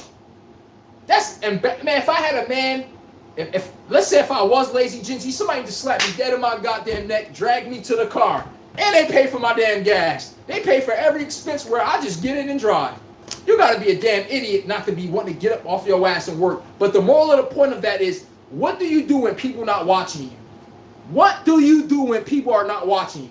Right now, I'm by my damn self. Hey, I could be playing the damn game. I could be smoking some weed. I could be doing whatever X, Y, and Z the devil could be pointing me to. I'm over here 2 hours and almost and a half on live. See? It's how you let that idle time get to you. Gen Z, instead of them having an idle time today, I'm stressing. Yeah, because y'all live in the damn phone all day. Y'all don't do shit past the phone. And once the phone can't generate, Gen Z, all their conversations come from this device. Once this device stops pumping out content and that phone get put down, Gen Z look at the real world like this. They act like they don't even know they live in this shit. I'm like, yes, I like real life. I like getting up every day. I love working out. What if I told y'all, I'd be like, about to work out? I'm not sitting there like, oh my God, my body's about to hurt. You work out so much, it becomes a damn part of you. You want to go do that shit. You feel bad when you skipped on your damn workout. Like, damn, I didn't get my workout done. Lazy people be dodging workouts like a damn. Lazy people dodge workouts like no other. Oh, I had to work. I'm like, so it wasn't another hours in the day to work out? That's lazy people favorite shit. I was at work. I'm like, so you trying to tell me you couldn't take 30 minutes out your day to work out? Tell me you lazy while telling me you lazy. But that's the point I'm making. What do you do when people are not watching? Don't tell me you lift weights when we all here together, but as soon as we leave, that nigga going home to play the 2K on the black court. What, blacktop? I believe blacktop online. When I'm not around, everybody, I work out by myself at home every damn day. I go running by myself. I don't need no damn gym instructor to tell me. What our gym instructors say? He said, I advise you not to tell most people what you're saying. I asked him why. He said, my brother, you grew up with discipline. Most people don't grow up like that. You go do this shit like somebody takes a piss or take a shit in the toilet. He said most people don't have that type of discipline to go say, right now, I need to go work out. Me, I can watch a damn game and be getting my workouts in while the game is on. I get them and I have to understand. I was like, you're right. Everybody don't have that in them. I like to stick to the people who do or potentially do. So when I be hard like this, it don't come off offensive. I'm like, no, it's go hard or go goddamn home. It's that damn simple. And in life, I'm gonna tell y'all this right now. In life, bro, before we get up out of here, y'all see this life? I'm gonna say this. Life has this belt. This belt doesn't skip a human being breathing. Y'all hear me? This belt don't skip one human being breathing. Not even me. Once you start thinking you special, oh, trust me, this thing has a special ability to straighten your ass out. Next thing you know, IRS, you owe 10 grand. Oh, you think you special? Another problem hits you. Next thing you know, you getting jumped by bills and problems. This shit can happen any day. So make sure you live every goddamn day like it's the last. Shit me. You eat right, you eat healthy, your body feel great. That's step one into producing a healthy output. Why do you think when we play football, Damian Rodriguez, everyone, why do you think coach stresses us to eat healthy? We knew how to eat healthy. I'm in middle school knowing how to eat a grown person's nutrition to live forever. Y'all get to most people that's adults, they eating takeout food, all this fat, greasy shit. I'm looking like, yo, even when I eat some of that stuff today, my stomach knows when bullshit get in my stomach. It be like, oh no. My stomach knows it too. Like, you gotta have that discipline from top to bottom. But let me end it off on that one. Damian Rodriguez says, I'll tell you who's gonna be in trouble this year. It's gonna be the Vikings when they should have brought back Kirk Cousins. God damn it, bro. I mean, I don't even need to say it. They took a chance on a scrambling ass off-script QB when Kirk Cousins fit that team perfectly. He would easily have Jordan Addison over 1,100, TJ Hawkinson around 7, 8, probably 6, 7 touchdowns. You know Jetta going to have another 1,500. They gamble. I ain't going to lie. The Vikings, the only thing I could give them a pass there, it was a 1-year deal to Kyler Murray. What if I told you Kirk Cousins cashed out, bro? 5 years. I mean, it's really a 1-year deal. They just frame it as a lot of money. Sort of, if they don't like what they see with Kyler Murray, they really could get Kirk Cousins back next season. Because after next season, they're going to start Mendoza. But I get what you're saying, though. The fact that they didn't go get a pocket passer that could throw on schedule to these weapons they have, I agree with you, bro. That was a stupid goddamn move. And they're going to pay dearly for it. Travis Carter, 10-23. That's the problem with the league nowadays. Too much bullshit going on. I'm with you all the way, my guy. Hit the like button, subscribe, everybody. Travis Carter also said, do New York Knicks, let's go. Hold up. Holy shit. Where's my remote? And I'm looking at this damn Magic game right now. I'm over here, got the shit on mute. I'm wondering why I don't hear the game. Oh, it's 14-12 right now. I already know this is going to be a half-court game. It's not going to be no running up and down the court and they shooting up hella goddamn threes when they feel like it. Oh, nah. This game is going to be a slow-paced game. If Joel Embiid was here, this would be the game for him right here. Hold on. Whoa. Am I tripping or am I tripping? Oh, it's on Amazon Prime Video. There you go. I just pressed home by accident. But, oh, yeah. Before I check out here, Generation Z, y'all are too damn soft. And y'all allowed to be weaklings. Y'all the only era who hide behind stress. Y'all hide behind a bunch of goddamn stupid-ass therapeutic terms. I agree. If you came from the army and saw tragic things, you've been through tragic shit, everybody, I won't dare tell my life on this damn podcast. I've seen some shit. Like, let's just say I've seen some things that it take you about 6, 7 lifetimes to live. I've seen that. I ain't even gonna dare mention that on here. I put Gen Z through one of those trials and tribulations. They hurt, broken. I don't know. I just think they ever not made of that stuff. Them boys be soft like Charmin. That's just what I think. And I'll be looking at the sports player. They can't take tough coaching. It translates. And y'all wonder why the older generation, they just don't mix. It don't mix. So we have to get younger coaches strictly because of that. You need players that's going to talk to Gen Z like, hey, you can do it. Even though you messed up the 9th time in a row, I'm positive you can do it. That's how you got to talk to them and give them this reinforcement, goofy behavior, and just teach them that being a loser is okay. Seriously. And Travis Carter said MSG this year. Let's be real. MSG is very close to me. The Knicks ain't winning shit, all right? Let me just help you out, okay? If the Knicks don't win this season, they're blowing that team up. I hope you know that. That's what I'm saying. And yes, Travis Carter, he said they want a coach to be their friend. Thank you. And when we're getting the most out of this world, notice when we succeed in anything, take me out the equation. It could be Travis Carter. It could be anybody. Notice that the most production you got from your life, it was usually you being hard on yourself or somebody else was being hard on you, like a mentor or something. Notice when you were on your own time, sitting on your ass, chilling in comfortability, were you ever advancing in life? This is a no goddamn brainer. You tend to get complacent with effort. I'm just telling y'all this right now. They want their parents to be their friends. That's Generation Z. They want their parents to be their friends. They want their uncle. They want the upper ups in their family to treat them like we're peer to peer. When the hell did we ever think we were equals down here? When you think you could crack a joke with me like I'm your friends? And Gen Z, they don't respect male authority. They don't. Now watch every Generation Z kid.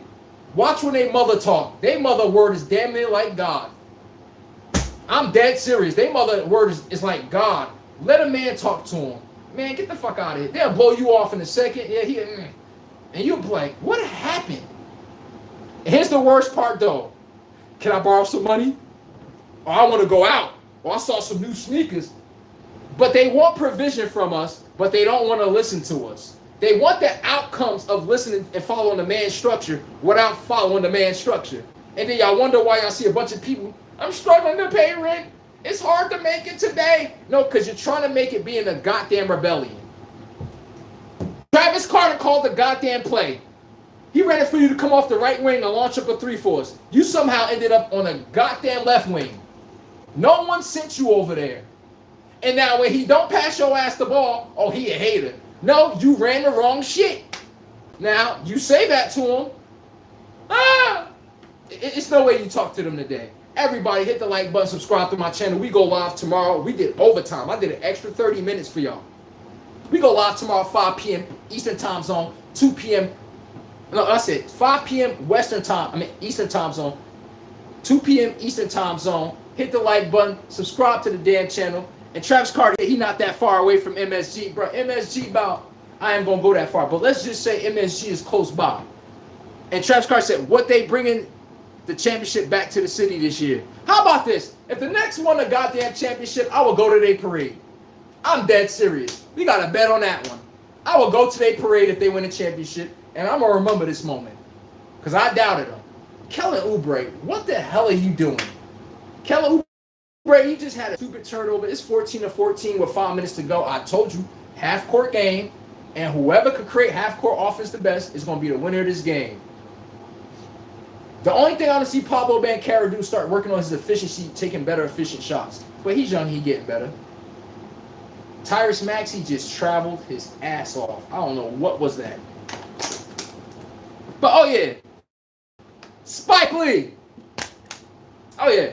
So if the Knicks win, they get to the championship, bro, I promise you I will be there. You can see me live in the damn flesh. Everybody, smack the like button. Subscribe to the channel, man. Travis Carter. I want to see you here tomorrow also.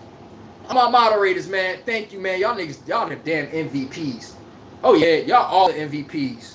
That's why I make sure I put them in. Hold up. Oh, yeah. Definitely. Dwayne BTL, Taiwan Eagles. Everybody.